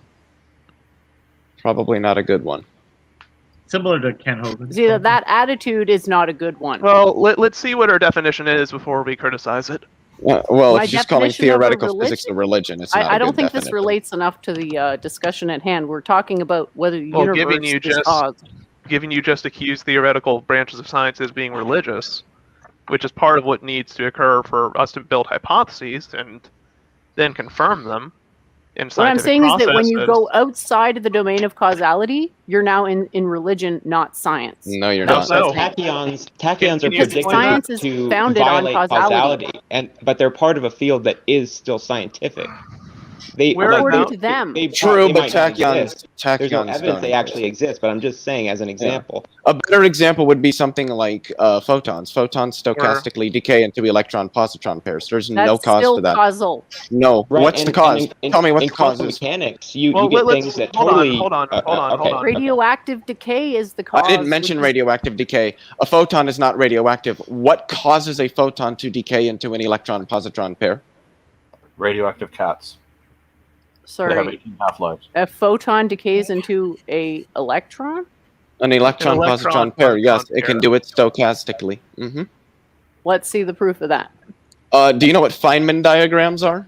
Is Don't my believe in iPad those charged up? whatsoever. Don't believe in Well, those then it's not worth whatsoever. having a discussion with you because if you're just going to reject the It's basics not scientific. of physics, I reject that which is unscientific. You, on the other hand, believe anything written in a holy book. shit! Okay, so can we tell her to not interrupt other people if we're telling other people not to interrupt her? That would be great. I would appreciate it. So first off, Feynman diagrams are. I don't know what you said. Oh, Tangelo, please, you don't want people interrupting you. Please don't interrupt me. Thank you. No, I believe Sorry. So Feynman diagrams are like the basics of advanced, like relativistic quantum mechanics. So you can reject them, but then you're just outside of the domain of contemporary science, and there isn't really a reason to engage with you at that point. And Except that my theory makes all the predictions and yours doesn't. And I'm Feynman diagrams do make predictions. And no, they don't. Part of the, yes, they do. And part They do, like the Higgs boson was a prediction. Antimatter was a prediction of the Dirac equation. Are you kidding me? Yeah, do you even understand this stuff? You do realize you just went from Feynman diagrams to Dirac equation, right? Those are two different people. You understand that you just went they're from two one thing different to the people, other? but do you understand how those two things are related? I'm assuming you don't, because obviously you wouldn't have made the statement you just did if you did understand how they're related. Well, it's interesting that she rejects quantum field theory because most universities in the Bachelor of Physics program won't cover quantum field theory because it's a little They don't bit even too advanced. cover relativistic quantum mechanics. Yeah, it's a little bit too advanced to get inside normal physics. Exactly. Well, they're not causal, so why would I care about something that's not causal? That's the speculation of a person who sounds like a quantum crazy mechanics isn't causal either. Quantum mechanics. Yes, it is. Yeah, no, it's not. No, it It's isn't. statistically causal. Quantum Yes, mechanics it is. is statistical theory. Hold on. And so, What's the guys, problem with causality? Seriously, I thought you liked we have someone science. in the back? Yes, so I'm going to interrupt you guys just to say thank you so very much, Antangelo. He posted a link, which I think he would rather have in the main chat. So, Antangelo, there's your link in chat. Thank you so very much for being there. It'll be like an outro for you. And, all right, we're going to add in Bubble. And we're going to be doing this for about 45 more minutes. We're having fun. We're midnight ranting on the Kalam cosmological argument for the existence of God and just talking about the whole notion of beginning of time and universes. To begin with, Bubble, I hope you're doing well. What are your thoughts about anything we have been talking about, including the subject itself?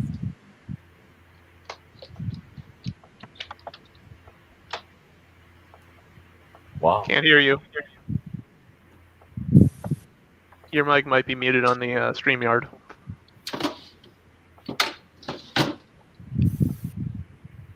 Maybe he's just soft-spoken. No, he's muted. I think he's muted. StreamYard isn't showing him as muted. He might be. Have you got a physical mute, mate? Okay, how about that? There you go. There you go. You are audible. Well, I don't really know much about the whole Big Bang thing. I mostly came to talk to Church of Entropy about her 3D periodic table thing. Oh boy, that again. Yeah. I was Perfect gonna, explanation. yeah, I was gonna ask. Do you know who Walter Russell is? I don't think so. What did he do? Walter, he actually kind of did the three-dimensional periodic table.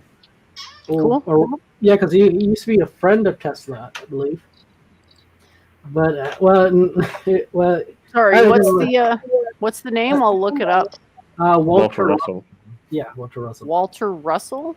Yeah, because I've looked at some alternate periodic tables, but I never saw a 3D one. Like I've seen some spiral ones and stuff. Yeah, his is, I think the spiral one. He came up with it, I think. I'm not sure. Yeah, there's a bunch of people who had some pretty good ideas. Like somebody had a way to sort of analogize the periodic table with musical notes. It was pretty neat. Yeah, so I mean, I'm not the only person in the world who's ever thought of it, who's ever had these sorts of ideas. But yeah, it's nice to hear about that. But I don't really know the whole. I don't see how that how the Big Bang ties into the whole cosmological thing. I don't know that. It's the Kalam, beginning of the universe. Well, I basically made the argument that the atheist scientists have the exact same cosmological metaphysics as the Christian creationists do. Oh, they don't. That's basically my argument. I can kind of see it. Well, this is his intro, guys. Because some of them do kind of believe in determinism, and determinism is a way of astrological. The stars kind of determine your kind of future. So it is a bit religious in that kind of sense. Well, that would be astrology. I don't know anybody. There's nothing about astrology in science. There's nothing about astrology and astronomy or anything about astrology and physics for that matter. Yeah, but that's what determinism is. No, that's not what determinism is. No, it isn't. Determinism is the idea that every outcome could be determined if you had the relevant information to understand how the system evolves. Also, we know that determinism is false, quantum mechanics. Yeah, I'm not saying it's true, but we really don't know that. That's an interpretation Yes, we that do. many people disagree with. And even no, it's actually not. I can give you the study. Most physicists accept the fundamental indeterminacy of nature. Well, hold on a second. Did you mean that astrology has a deterministic view because it's saying that the time of year and the position of the stars and planets when you were born determines the outcome of your life and what kind of personality you have? Is that what you meant? Kind of, yeah. Basically, yeah. Okay. But well, yeah, I would agree with that. That's what they claim. Although I think reading a horoscope for fun is okay, but I don't think it should be taken seriously. Yeah, they're not predictive at all whatsoever. No, they're not. I mean, and if anything at all, they can cause spurious correlations. I mean, one example is like the ice cream causing drowning type of thing. Like even if I see like a lot of ice cream stores, like pop up out of nowhere, that doesn't mean that there's going to be more drowning incidents at all. Like the way that those two are connected aren't, by a causal link. Yeah, but I would just say that I don't think that science has a similar cosmological view of the, if you want to call it the start of the universe, because as the creationist, because the timescales are completely different. You can't fit starlight and cosmic expansion into 6,000 years. There's simply not enough time. Well, that's young Earth creationism, not all creationism. Let's make that distinction. I would say that. A Catholic Jesuit priest came up with the Big Bang, and the Catholic Church endorsed the Big Bang when they came up with it. So what do you have to say about that? That's fine. So what? That's fine, but we praise George Lemaitre. Great, A but broken so in that clock case, is right twice a day. Right, but okay, in that case, that's not a good way to genetics put it. also? There's And a lot of in that case also religious? Because the person who invented that, Gregor Mendel, who responsible for basic laws, establishing basic laws of inheritance, was devoutly Catholic. And if your society has a majority religion, the scientists are going to be a part of that society. So, well, especially when academia at the time was mostly religious people, they were the ones that studied and could read and write and come up with these. Pointing out that these people were religious is no different than pointing out that these people had some sort of nationality over another. Actually, it does, Leo. There's a big difference there. Well, I don't know if anybody even heard what I said because I was talked over. No, because Jen gladly interrupted you. Well, what I said is that pointing out pointing out a scientist's religiosity is no different than pointing out a scientist's ethnicity. The fact that some scientists may be Hindu or Catholic is no different than if they're German or Russian or Chinese or Venezuelan. It doesn't matter. It has no bearing on the science that they're doing. I think it's different because there's a quote. There's a quote that says, "The first drink from the glass of the beer is an atheist, but once you get to the bottom of the glass of science, God waits." Nobody's been attributed that quote to the people it's been attributed. There's all sorts of statements I can assign truisms to. It's a matter of why you say it's true, not a matter of the statement existing. The funny thing is that if you look into the depths of reality, like quantum field theory, you actually find that you don't need supernatural things at all. Yeah, and that quote is funny to me because it sounds. No, you don't. Right? Singularities are only present in quantum field theory if it's non-renormalizable, and there's even ways to get around it being non-renormalizable. So they don't exist. It doesn't. They were solved.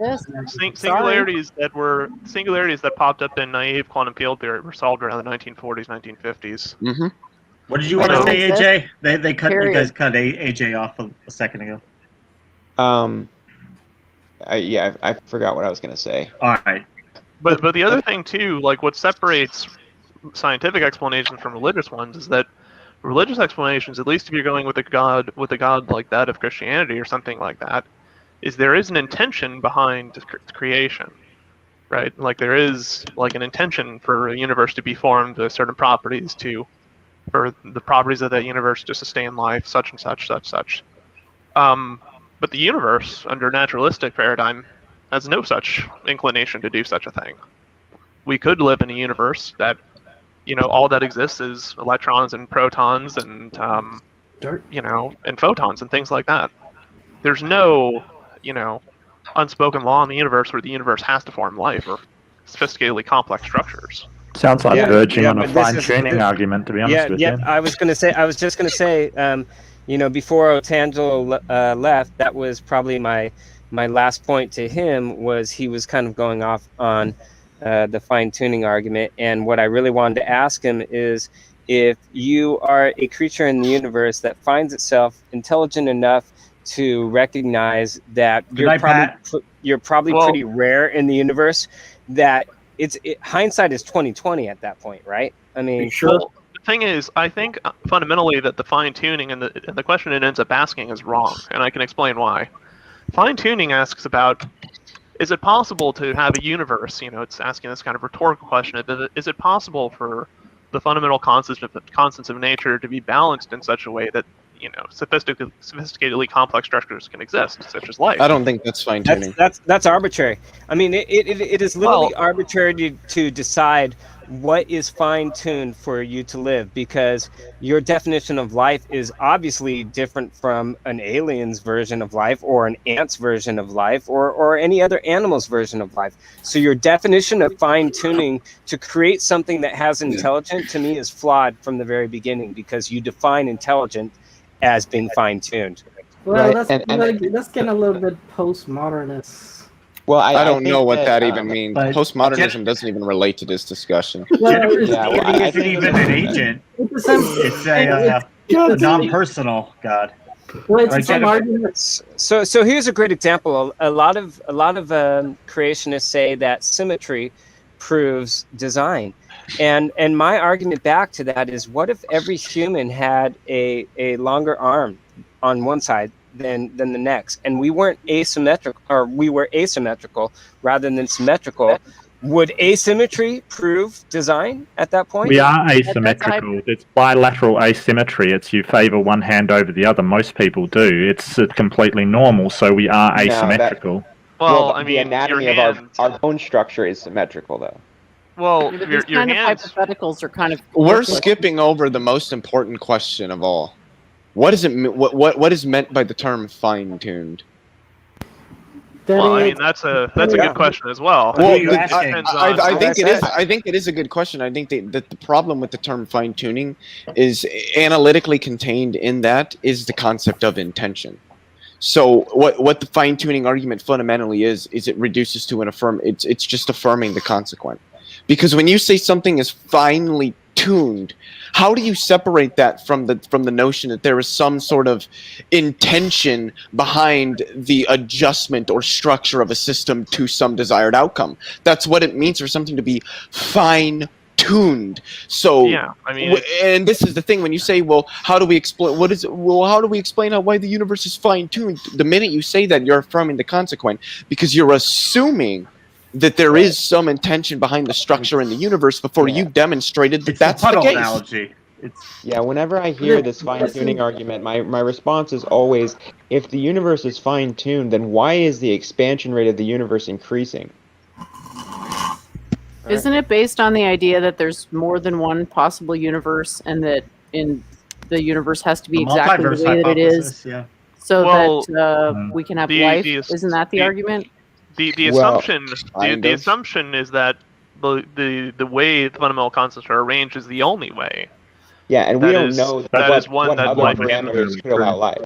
Yeah, so here's the thing. That's why I say the question is misguided, because asking the question of if this is the only way, right? There must be a way the fundamental constants can be arranged in such a way that produces life.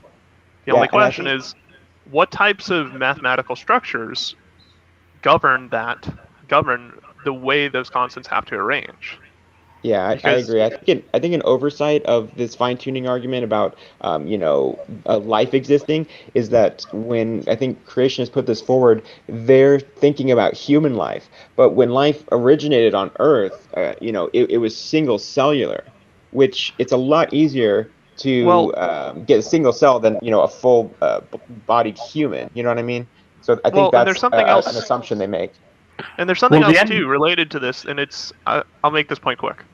Sure. When people first made arguments relating to fine-tuning and trying to make this very specific, we only knew about very basic and kind of vanilla life. We knew about life that lives in very kind environments. Speaking, we knew about living in relatively neutral, aqueous environments, things like that. But what we found out is that the domain that life can live in, the types of environments life can live in, are extremely versatile. Life can live in extremely acidic environments. It can live in extremely basic environments. It can live in highly pressurized environments. It can live in environments with extreme oxygen levels. It can live with, and some tardigrades can live in the vacuum of space.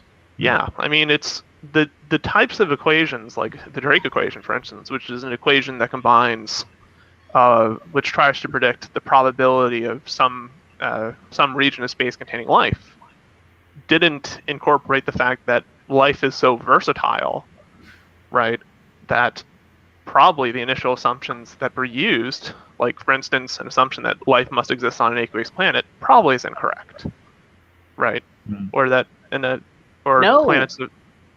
How so? At the end of the day, we haven't examined any other criteria of these variables to make any kind of definitive statement on whether some form of life could exist under different variables or not. Before we examine that, we can't possibly say that it is possible or not possible. Exactly. We have a statistical population of 1. Like, what do we have to work with to establish probabilities? Well, and the thing is, too... The chemical elements themselves and their relative energies, and the fact that life takes energy, and the fact that the least action principle will always be abided by? Okay. Sweet. I mean, sure, I agree with all that, but it's not relevant. Not sure how that plays in here. I don't know. What I'm saying is that it is reasonable to assume life necessitates aqueous and carbon. Not necessarily. I mean, yes, necessarily. What do you know? You've observed every point in the universe and have never found any life that doesn't require those. One thing about the principle of least action, and when you talk about when you talk about chemical environments that are favorable, the environment is what governs the direction of equilibrium, and what governs the direction of what products will form. So it's possible, for instance, that on a planet like, for instance, Titan, right, which is a very good candidate for life to exist on, that the type of aqueous solvent is not like water. It's methane, isn't it? Yeah, it's liquid methane. Yeah, I mean, they found signs of phosphine on Venus, and which is something that's produced by living organisms. And there are some scientists that think that this could be evidence of life existing on Venus or having existed, and that's an extremely harsh climate. That doesn't seem like it would be one that could support life at all. And what's interesting about so Mark, the interesting thing about Titan itself is that yes, there is methane on Titan. Methane, they're pronounced. Uh-oh. Yeah. There is methane. Pronunciation. Yeah. Police yeah. So there is methane, but interestingly, that methane has precipitation cycles. So it warms up into vapor phase, it condenses, and it rains methane as well. Right. And there's oceans of methane there as well. I think you're wrong. Is it the same on Io and Europa? It's pronounced Jupiter. ethane. It's very similar. Ethane, similar ithane, conditions. Usthane, methane, wethane, vethane. There's no evidence for that. Phosphine is H3. pH3, yes. Are you really telling me pH3 is sign of life? Come on now. It can be to some one reason. It's not. One reason it's suspected to be a candidate for life on, I believe it's Venus. They think it's assigned for, is that It's a simple compound. Yes, it is. Yeah. Except for it's very simple rare. compound. Yeah, that's produced by living organisms. So interestingly, Is phosphorus carbon? as an element tends to be oxyphilic, so it tends to like to form bonds with oxygen more than it does with other elements on the periodic table. And curiously, we don't know of geochemical cycles on Earth that can create phosphine, but we do know of extremophilic life that can convert oxyphilic, that can contain phosphines and not phosphines, but oxides of phosphorus to phosphine. Lies. I don't believe it. It's not a very strong argument, is it? If the only way that phosphine can form that we know of is by extremophilic life converting oxides of phosphorus to phosphine, then that means that life that's producing phosphine and that phosphine that exists must be the result of metabolism. You just said before that what happens chemically depends on the circumstances. The circumstances on Venus are different from Earth. But Jen, what's your point? When you talk about metabolism, my point is, it's perfectly reasonable life to is on assume. Venus. Your claim is that it cannot happen without an aqueous environment, and he's saying, hey, there's evidence to suggest that it may be able to. The point is, how do you know that it can only happen in an aqueous environment, that any form of life needs an aqueous environment? The thing is, Because what I'm saying is that I believe he is asking me. Yeah. Sure. Water has special properties, namely that it is less dense when it's solid around the freezing point, which allows you to have like liquid under ice in lakes and stuff. That's important, as well as its specific heat capacity, wide range over which it is liquid. So yes, this does, and that and carbon do appear to be necessary. So have you examined every single environment in the universe for every single type of life?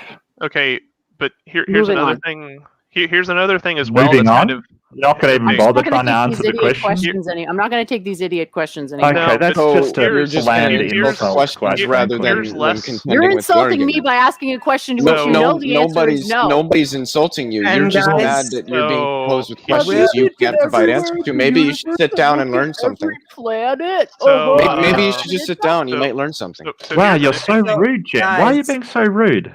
Seriously. So here's an interesting little factoid for Jen, that what we call lithotropes in microbiology are organisms that use metals, false, and non-organic substrates in order to perform metabolism. False. So are they carbon interesting, based? Huh? Are they carbon They based? are Can they carbon live in based, the water? but they, yes and no. So there Okay. you go. That doesn't disprove anything I said. Okay, what you would learn if you let me talk is that some of these life forms do not rely on water as a means of transferring electrons in key reactions. In fact, the presence of oxygen for some of these organisms will kill them. And isn't that anaerobic? Yes, Life forms? anaerobic life will die in the presence So they of have oxygen. no life. They have no water at all in them. Well, here's the interesting thing. In the process which oxygen is created, which usually is by respiration through ATP synthesis, that process converts water into oxygen. And obviously, if there's oxygen, and oxygen is lethal to the organism, it's going to die. Is there a point somewhere in there? False. There is a point. Guess it went over your head. There is a point, which There's is that now a huge dent in the International Space The Station. water can be lethal to some organisms. Is I which think is that the point. water and the presence of water being used as a substrate to catalyze certain chemical reactions can be lethal to some organisms when it comes to metabolism. But are you i.e., saying they that wouldn't. this They species wouldn't doesn't use use water. water at all? No, probably I am not. saying there are species that use water, and there are species that do not use water in order to carry out specific chemical reactions. All right, show me the animal that can. Show me the species that can live without water. Okay. You're Until moving then, the I don't want to hear. goalposts. Look I up feel like- lithotrophs on Wikipedia, since Wikipedia is your go-to source for all things scholarly It's information. really not. What was that part Well, of that's what straw you man mentioned so after far. straw man after straw Well, man. It's like Wait, You know, Jen, who you need straw water manned in what? Chapman, Who period. straw manned what? You That's know, what I Jen, wanna when you know. mentioned Wikipedia for referencing quantum field theory being fake, I kind of had to go with Wikipedia as I your primary referenced source. Wikipedia for Big Bang.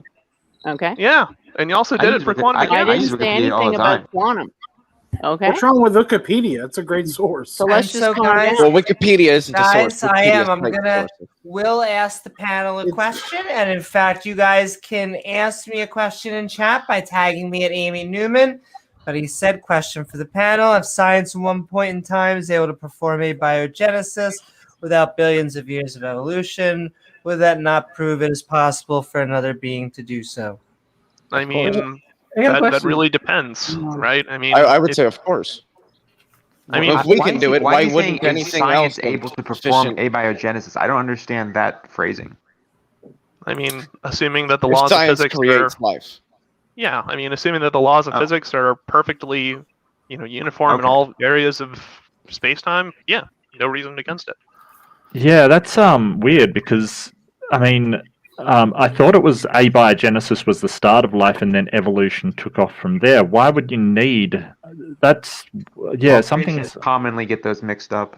Yeah, abiogenesis is the beginning of life, and evolution has nothing to do with the beginning of life. It just has to do with the diversification of life. Right, and saying that Yeah. scientists Wait, haven't wait. proven how abiogenesis Destiny, happened does you're not talking- disprove evolution.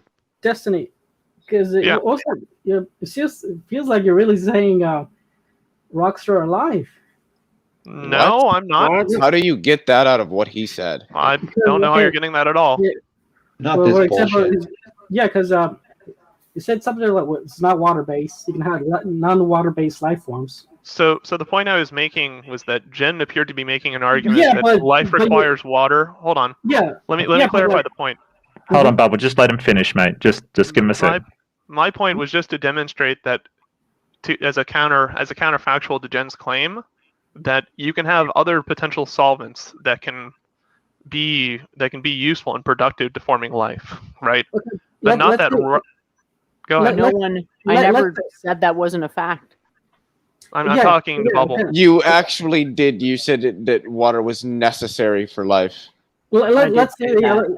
okay. You Let's did. say, okay. Let's say it doesn't need water. Okay. But that doesn't mean that doesn't mean that's how we came about. Sure, I didn't say that. Well, the thing is, let me most continue. actually that isn't Okay, true. let's let Bubble come back and talk. Well, let's let Bubble make his point, and then we'll get to It's it. because since you're saying it's not water based, you're saying it's rock based, silicon based. What? No. Honestly, No. he has not been on topic this entire time. I'm sorry. You're just lost, dude. You're lost. No, So- this idea of silicon life is apparently Nobody kinda brought that up. But that's what he's Nobody saying. brought So silicon. No, it's not what he's saying. He never So mentioned let silicon. me Silicon did clarify. not come out of his mouth. That's what he So- could be getting at.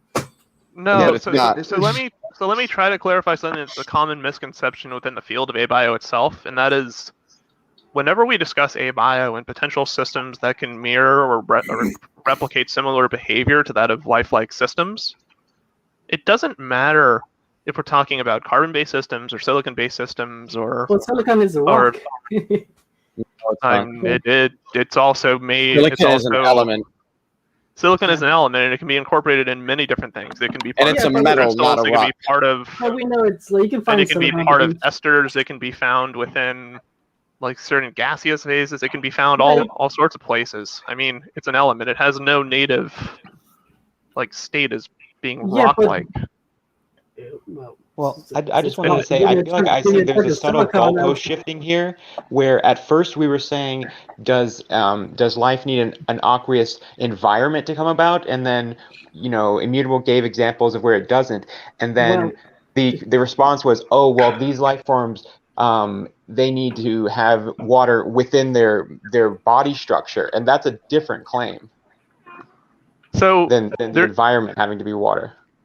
So the thing is, right? You can have organisms that use. You got to get the water from somewhere.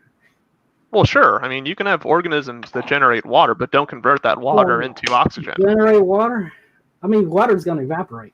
How the other? Well, water's just hydrogen and oxygen, my friend. What? Yeah, but they had to physically get that water somehow. Well, yeah, they'd get it from their surroundings. Water would exist in the surroundings, but what? All I'm saying is that water and carbon are necessary conditions for life. Not for sufficient, life as we know it. but necessary. No, we've never seen anything else.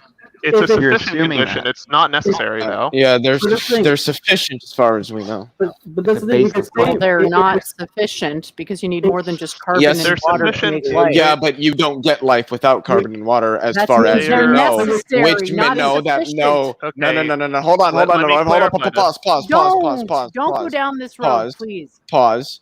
Can Don't you do it. explain? Hold on, Jen. For the panel, can you explain what the difference between a necessary condition and a sufficient condition is, please? All right. So there are just two different levels of certitude. What? So necessary is the lower one, and sufficient is the higher one. I don't know what this means. Certitude has to do with some agent's particular belief state on some proposition, not with any proposition itself.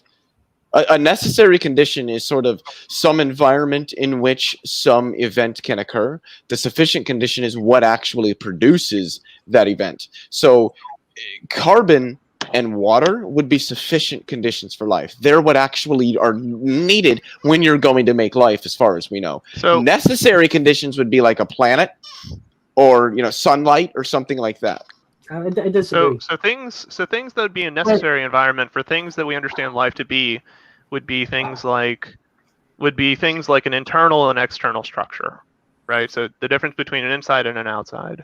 Another thing might be some form of replication, and another thing might be metabolism. Now, there's other things you could add on to that list, but according to what we understand life as now and the way it's defined, those would be necessary things. Sufficient conditions for what life is, right, are carbon and water. And the reason they're sufficient and not necessary is because, one, we don't have a full theory of abiogenesis that can tell us what types of chemical ensembles are capable of producing lifelike structures.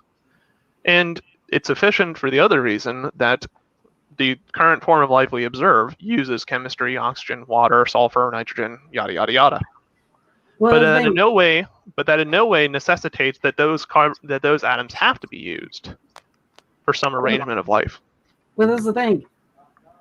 Sure, you can say water and carbons is all that's sufficient, but you're only going to last one generation. What? No. What? Why? Because you got to get more resources. So you're Yeah, lost. they do from the You're lost. environment. Yeah, from the environment, correct. How do you exactly? think? How do you think But life there works? has to be water in the environment. No, all you need to do is you need to have some type of substrate that the organism is using. You need to have. Hypothetical. You can't prove So- that. You have no evidence to support that. You're speculating. I'm sorry. It is sorry. He didn't finish. So all you need necessarily you need a substrate molecule that the reaction is going to be performed on, and you need some source of electron donation and a molecule that's receiving that, and you need some other molecule that returns the catalyzing agent or the agent that's kind of activating the reaction so that it can be restored back to normal once the reaction's finished. But that's all you need. Autocatalysis. Because if you say that's life, that's a computer. You can say computer's life. Well, No. that wasn't what he was saying. Not organic. Well, what I'm saying is that what life needs is it needs a substrate. It needs some molecule to transform, and sometimes the target of that for some life forms is carbon dioxide. Sometimes it's other things. You need things like electron donors and electron receivers, which are like NADH and a few other molecules that do that job. And you also need molecules that transfer protons and electrons to restore a molecule back so that reactions can continue. Yes, but you can also classify a bunch of non-living things under that category. Yeah, that's you cool. You can.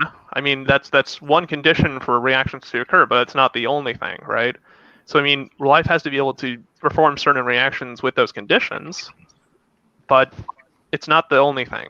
So, for instance, replication and the, homeostatic regulation. But you have to say like rocks are like alive by that kind of. I don't know. I'm not trying to be mean, but honestly, your listening comprehension is terrible. Like I had a question. I had a question, Immutable. Are you, what you were explaining, were you referring to something along the lines of an autocatalytic function?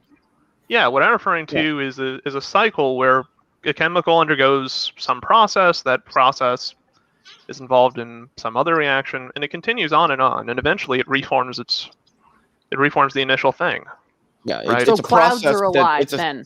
What? Wait. No. Whoa. Where? That's a non sequitur. If I've ever heard I one. don't even know. How are you conflating condensation of water molecules to a dust particle to chemical reactions and autocatalytic cycles? Yeah, condensation isn't autocatalytic. And Can she you said point me that to we a had single stupid non-carbon questions. based She said life we had form? stupid questions. Can you point me to a single non-carbon based life form? When did I make a claim that there were non-carbon based life forms? I'm saying it's hypothetically possible for them to exist. That's fallacy as well. That's a black swan fallacy.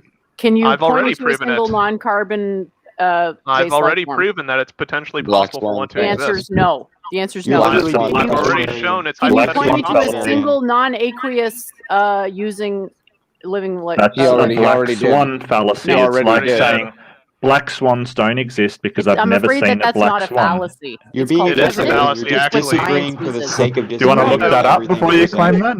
Wait. I kind of want to clear this up. First of all, we have swans. So it's not exactly a black swan's fallacy because you can see a white swan. Yes, hold on. You can conclude there's a brown That's the whole swan, point. a gray swan. That's literally the point. That's the point of the fallacy. Is that you're saying we can't see a thing that we can see. But we don't have rocks. What Jen is doing. What do you keep bringing up rocks? What you're doing is speculating something outside of science. So I just want to remind you, you're outside of science when you're speculating things you've never observed. You can't observe these things. They're not in science, I'm afraid. No, because Jen, you're making the claim that they do not exist. He's saying possibly exist. They cannot possibly exist. She's saying they can't. They can exist. He's not saying that they do exist. He's saying that I don't know that they don't exist. Right? I can't say or that. rather that it's possible that they could. It's plausible that there is evidence that suggests that it is plausible.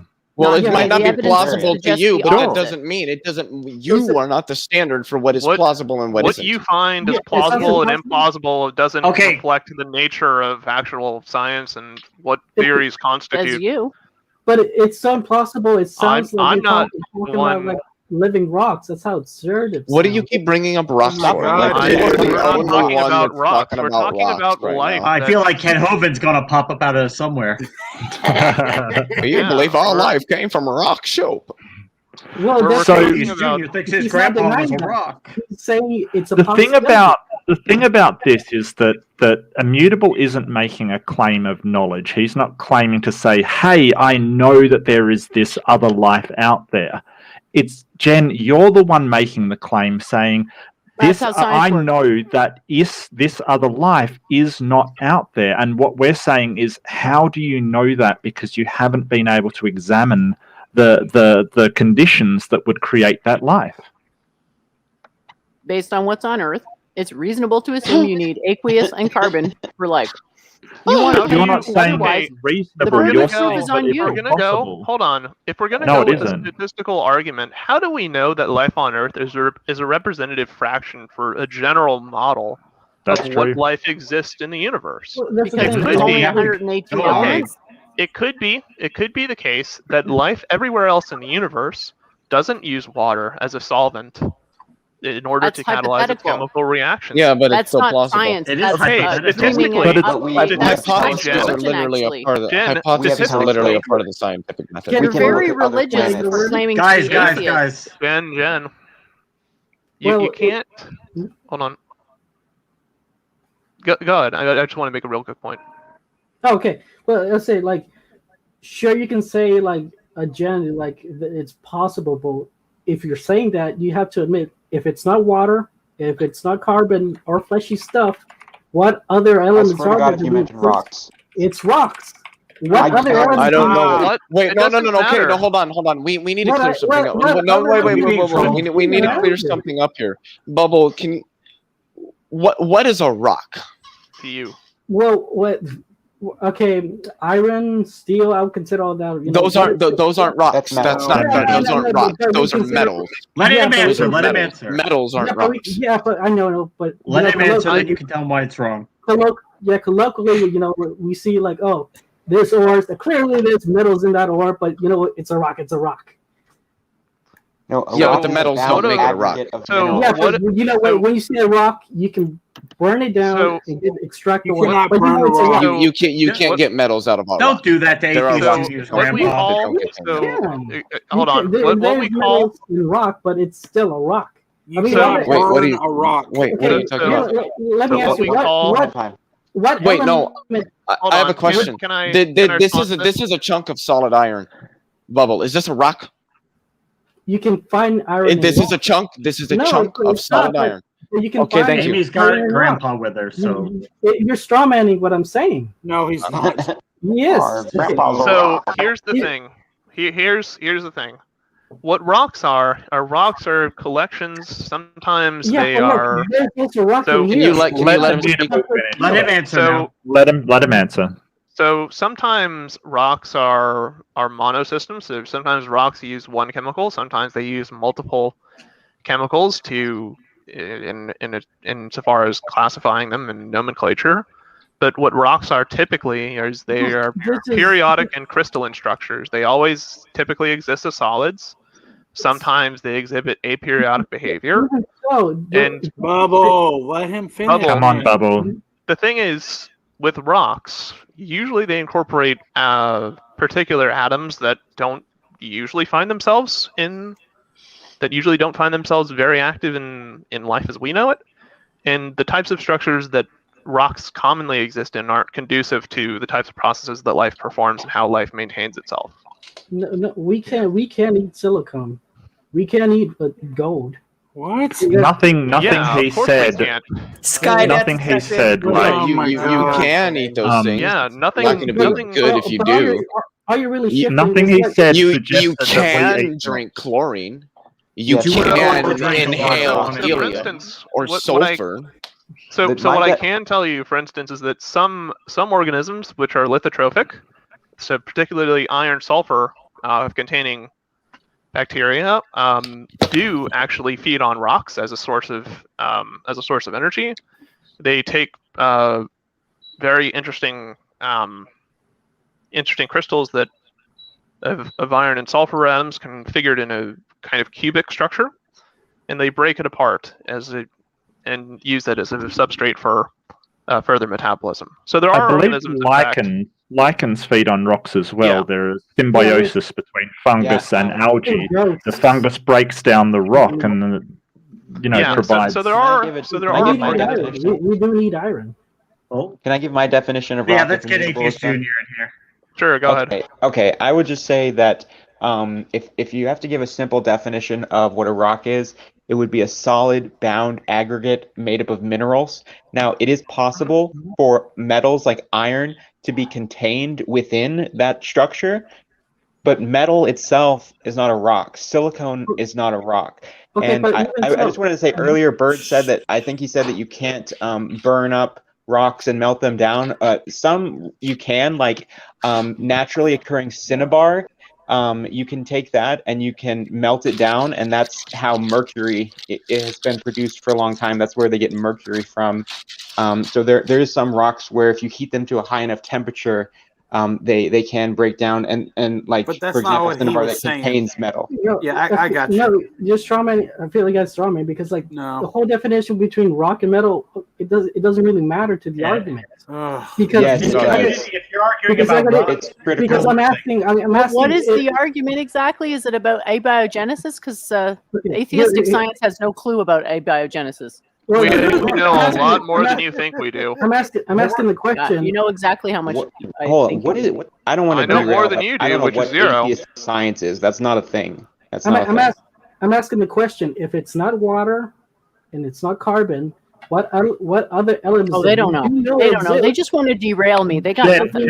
Just let Bubble finish. They don't know. We haven't heard You the haven't question. substantiated that. If it's not water, if it's not carbon, what other elements do we know exist?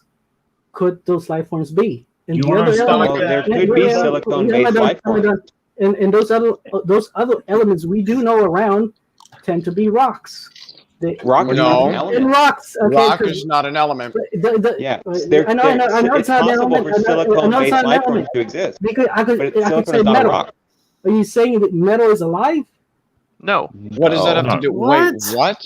No. I don't know how you got that My from. man, come on. Listening comprehension If is it's not horrible. H2O, if it's not carbon, what other element are those life forms? I just said that it's Is it possible metal? that silicone-based life forms could exist, but Silicon silicone life is not forms a could rock. exist. They're not very likely on now, although It's their I'm just saying, chemistry is very. it's I possible. mean, hold on, Bubbles. You do realize that under many definitions, carbon is also a metal, correct?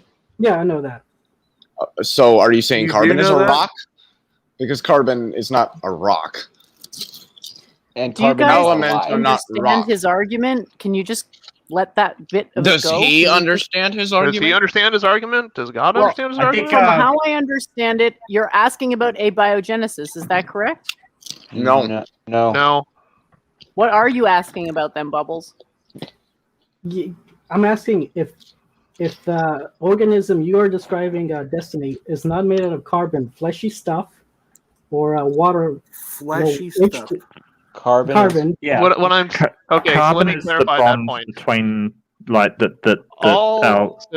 So what I'm saying is that all of life uses carbon as its universal, as kind of the atom that bears responsibility for chemical diversity.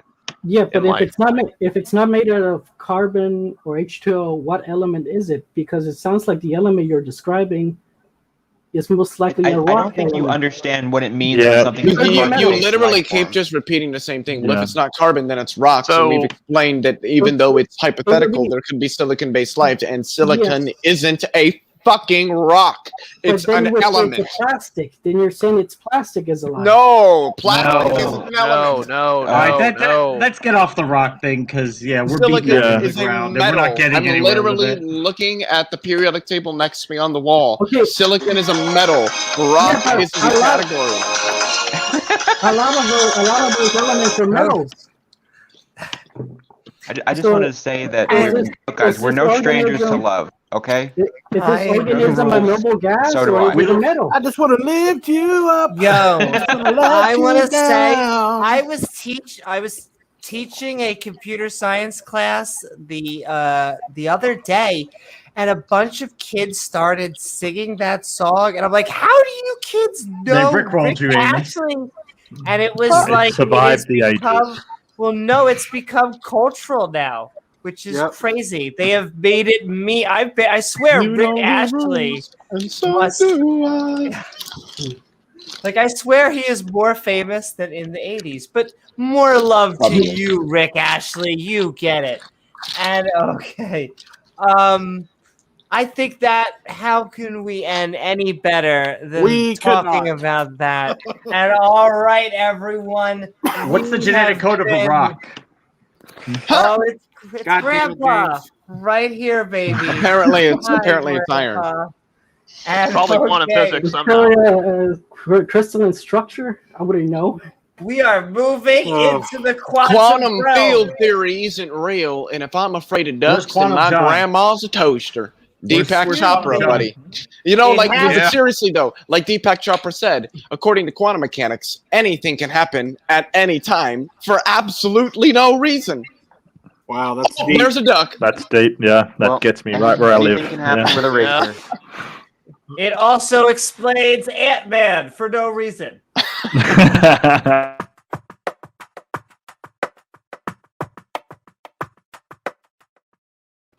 Okay, we have been having fun. Woohoo! Going in reverse order. Bubble, you were the last to join us, which means you're the first to set our fun times off. We've been talking about Kalam, the cosmological argument for the existence of God, along with a whole bunch of other fun stuff. Hope you had a good time. Where could people find you, and what are your final thoughts? You can find me on YouTube.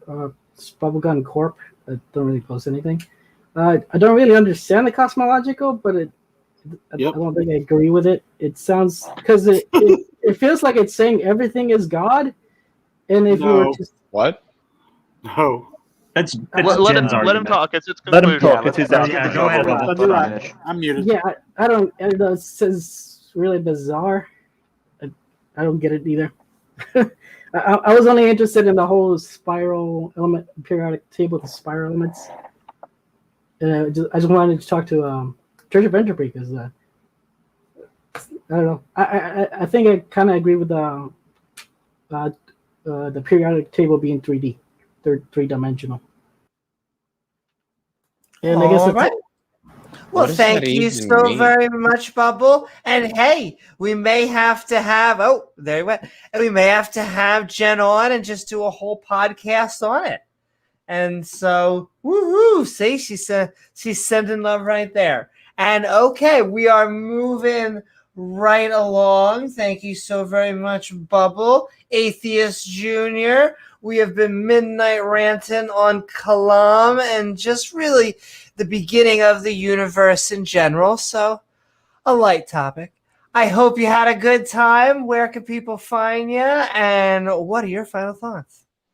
Yes, we've been midnight rocking. No, of course I had a good time as always, and I'll just quickly fire off some things before I say where people can find me. And I would just say that I think the Big Bang Theory is scientific because it has testable predictions that have shown to be true, and the predictions were extremely accurate to the outcome and the black body spectrum of the cosmic microwave background radiation, as well as its temperature and the isopentry of the universe, and as well as evolution is a scientific theory.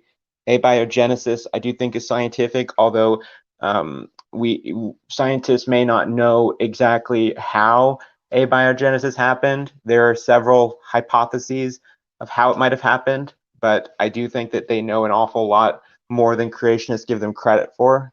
And I think that eventually they will discover the how of abiogenesis, and then the God of the Gaps argument will move on to a different topic.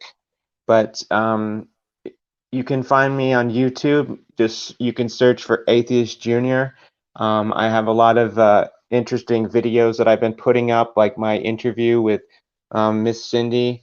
It's up to 1,000 views now, so I'm really happy with how that went, and I got a lot of nice comments from people like James and others in the comment section who were appreciative of the way that I handled that interview. And I'm also on Twitter. I post stupid memes on there, and I also have a Patreon page. If you want to support my channel, it's patreon.com/atheistjunior. So that's it for me. So thank you, Amy, and thank you, James, thank Leo, you, AJ. everybody. And that was a good interview. Thanks, AJ. It was really good. It was good. Yeah. And if you want, go to our Discord. You can see all the fun memes Atheist Junior is always posting there. Yes. That's right. Come join the Skeptic and Ranting. Yeah, we got us a already little came, meme maybe. lord on our hands.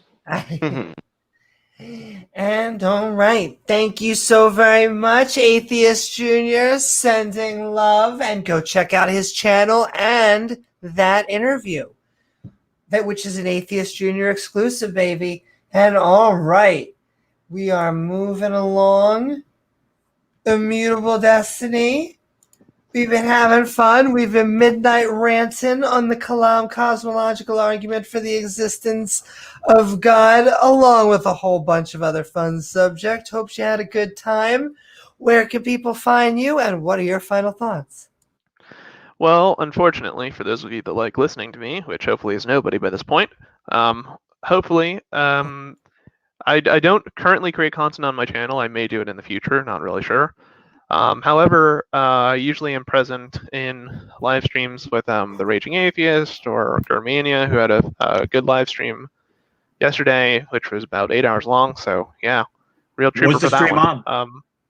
Oh, it was all over the place. It was some of it was covering abio, some of it was covering meta ethics, some of it was covering. Yeah, it's open mic. It's free flowing. But yeah, Germania is making content actively as well, so get him a sub. But mostly, where I tend to be active is Speed of Sound of Gravity, now called Answers in Atheism. And we have conversations there on the Weather Report. Anybody is welcome. Usually, we ask people not to. Leo. Yeah, Leo's a special child. But we ask people not to. You guys must mean Danny. Oh, him too. But. We ask people to not make insults and, of course, have a good time. Regarding the Kalam, I do think that even if you do accept it, it doesn't commit you to anything like God. It could just be that the universe, has to exist, and there's equations that, tell us why that must be the case, even if we don't have them currently. Some of the other stuff has been fun. Abiogenesis is a topic we can go about all day going through. But an important aspect in all branches of science and even mathematics is that hypotheses are a real thing. You do need to be cautious in how you develop them and be careful not to use what we know currently as the basis for what's possible to exist. A lot of times, even like for instance in math structures, division is something that's very common with normal numbers in the real number system, but not very common in other algebras. But so yeah, I had a good time, and see you guys later. Thank you, Immutable. Thank you so very much, Immutable. And Salam alaikum, praise Jeebus. Yes, and go check out all those channels that he was talking about, including Speed, Answers in Atheism. And there is a biogenesis debate coming up. We will probably be looking into covering that one. So that's coming up this week. Unless it's been rescheduled again. That's going to be a good one. The one between RJ Downard and Sygard on MDD. No, it'll be good. Yeah. That's going to be a really good one. And all right. Thank you very much, Immutable. Mark Reed, we are having fun, or we had fun. It's been a lovely back and forth. Midnight Ranting on the Kalam Cosmological Argument. Hope you had a good time. Where can people find you? What are your final thoughts? I had that's funny. I love it. No, I use the God shampoo because it doesn't exist. There we go. How does that suit you? So yeah, that was heaps of fun. I didn't realize I was signing up for a physics/quantum theory course when I came into this place, but it was really interesting from everybody. You never know where you never know. Thank you so much for listening to me. I want to take a swipe at Tangelo on the way out. I wish I brought it up at the time, but it really annoyed me the way he sort of quoted Richard Dawkins for his sort of universe from nothing, because A, he doesn't believe anything Richard Dawkins has to say on evolution, so I don't know why he's using him as an authority. And number B, he's not a cosmologist. Number B. Right. Number B. Yeah, number B. That's how we do it in Australia. That's right. So let it be. But they love quoting people out of their fields, I did feel a bit quote mine, but never mind.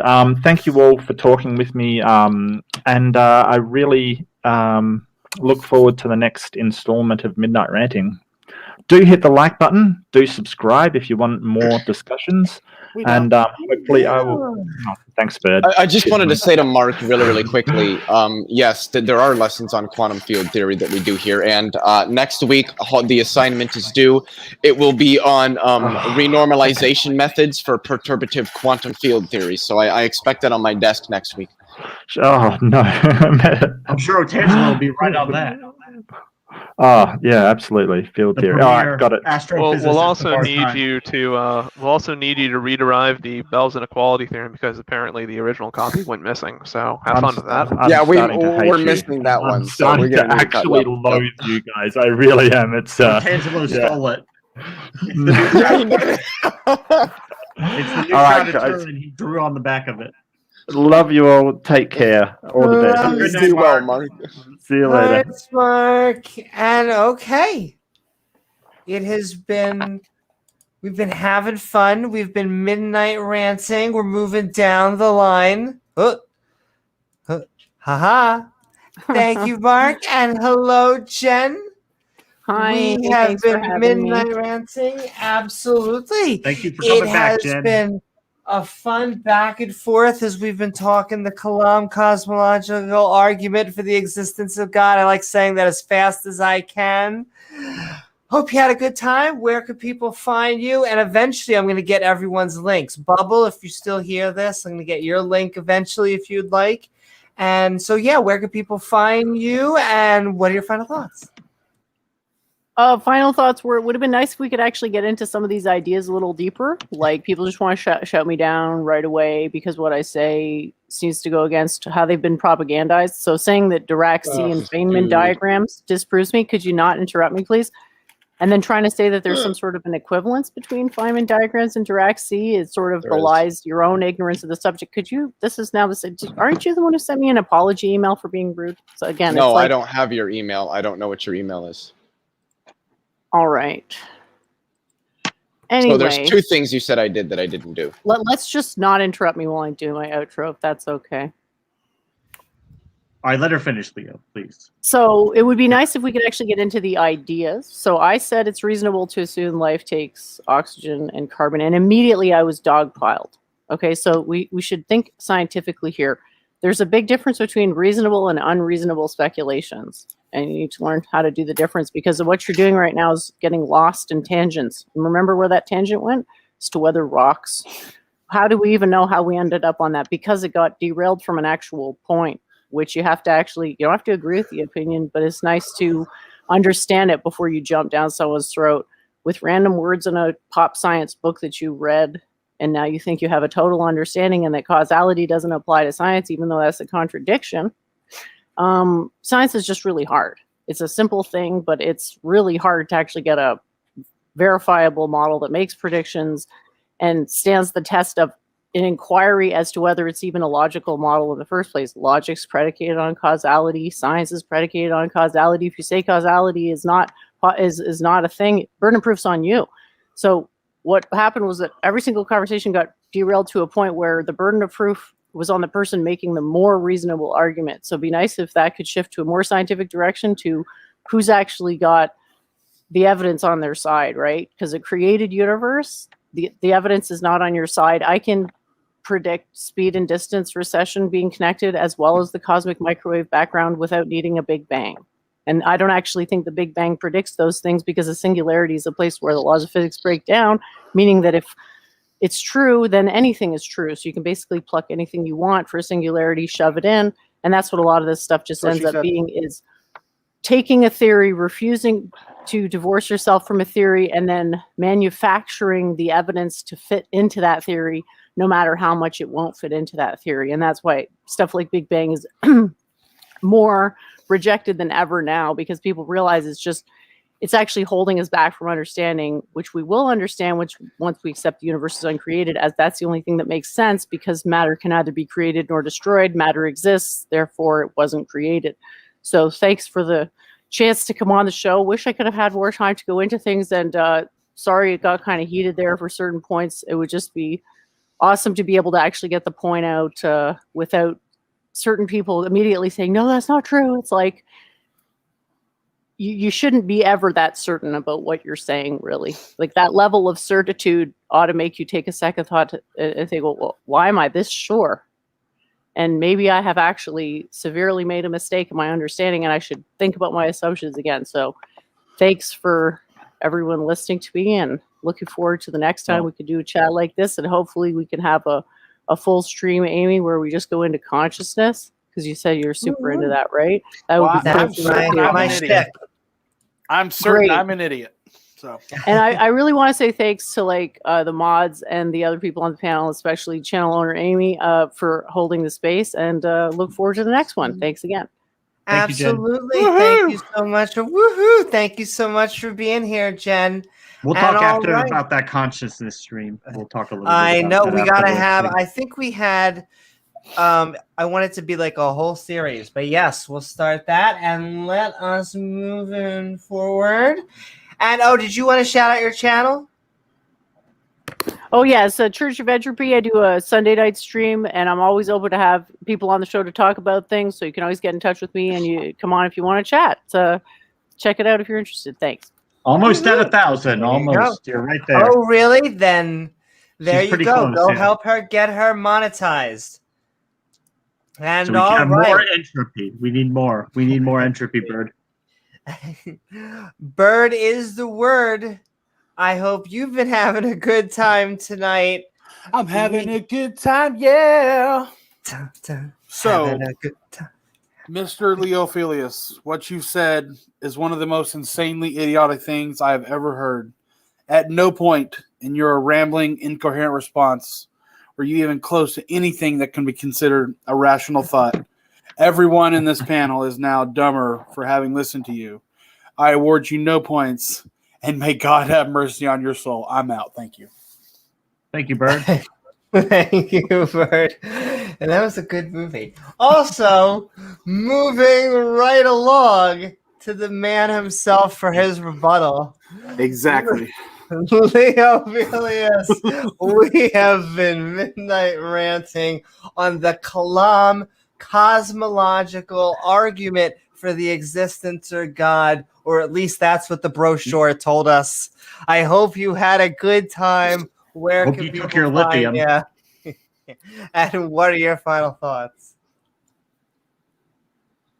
So the first thing I want to do is put a few links in the YouTube live chat for people to check out. I think they're good articles to read. One of them's a video. It's got Sean Carroll in it. So I you know, we had a theist in here, and he didn't take the opportunity to object.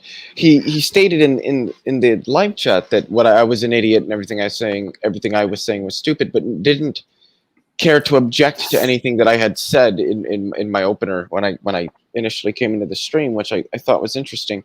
I really wish we would have talked more about the Kalam or the cosmological argument, you know, the idea of the infinitude of the past, you know, the A theory versus B theory of time, the nature of causality, Borde-Vilenkin-Guth theorem, things like that.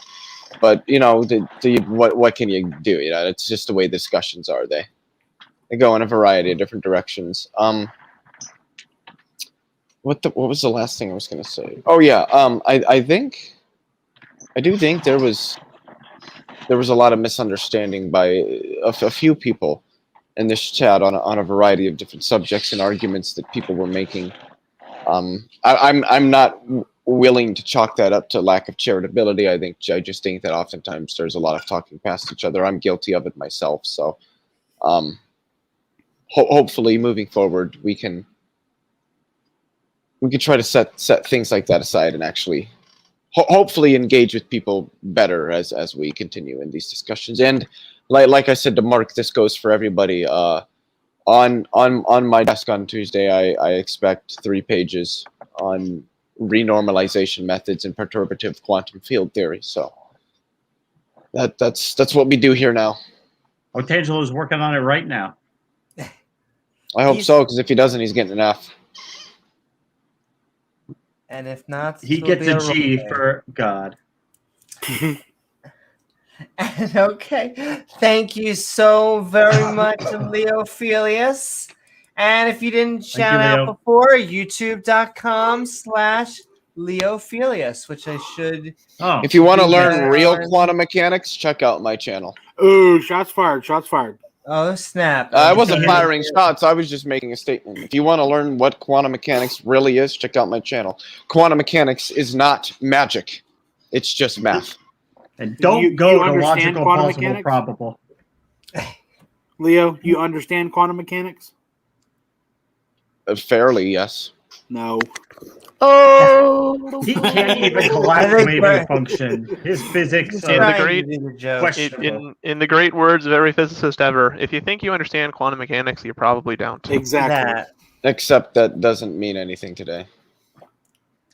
Oh, that was dreamt up by people in a time when we had absolutely no idea the things that we understand now. We're gonna antiquity stands. Do it to me, Amy.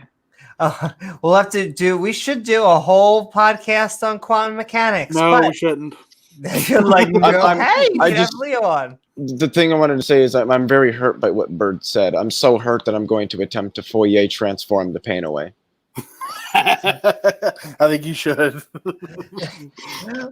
It's okay, Leo. We're sending you many hearts. But speaking of many hearts, which I don't. What a transition! But James, I am handing you the keys after our midnight ranting on the Kalam cosmological argument. Well, you just handed me a big mess, Amy. What am I cosmological argument? Cosmetological. The Kalam comical argument. Yeah, that was a good one. I don't think anybody was really convinced by it except Bird. He seems pretty stuck in his newly found faith. So we're just gonna let him stew there for a little while. Thanks, James. Our unclean and hateful Bird, right on the Book of Revelation too. So, Bird alam alaikum. Yes, absolutely. Praise Bird. But wow, thanks guys. We had another spirited conversation. It's good to be back. We were off for a few days. We are back now. We'll probably be back tomorrow night. So go get some sleep, get some rest, drink some beer, and then come back tomorrow night. Thank you guys. All right. Woo-hoo. Thank you, Amy. And all right. 1, 2, 3, 4, 5, 6, 7. I'm doing magical hands. 1, 2, 3, Let's see 4, if I got 5, the 6, 7, 8, 9, actual 10, number 11, here. 12. Amy wants to have a role play. I would like a role play.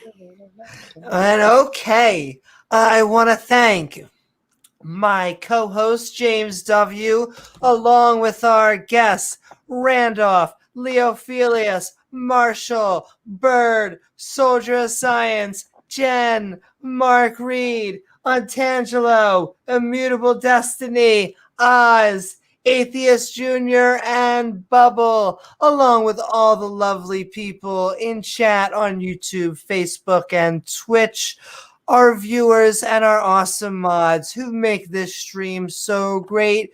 Don't forget to like, subscribe, follow, or hit that all button icon so you could be part of our live streams. And afterward, feel free to leave a comment down below with your thoughts or suggestions.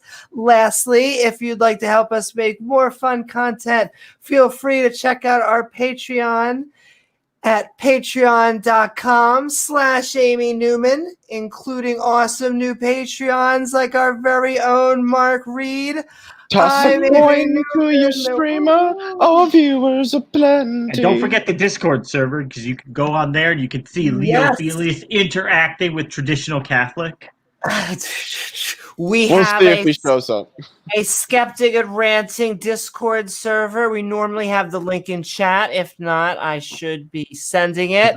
Because if you're like everybody else, you're like, where can I get in touch with Big Screen Bird? Where can I reach it? You can reach him on our Discord server. Yeah. Dun dun dun. And with that, I want to thank you all. It's been lovely. Good night, everyone. We will see you all on the next episode of Skeptic Balls. Z. Balls. Good night and Godspeed.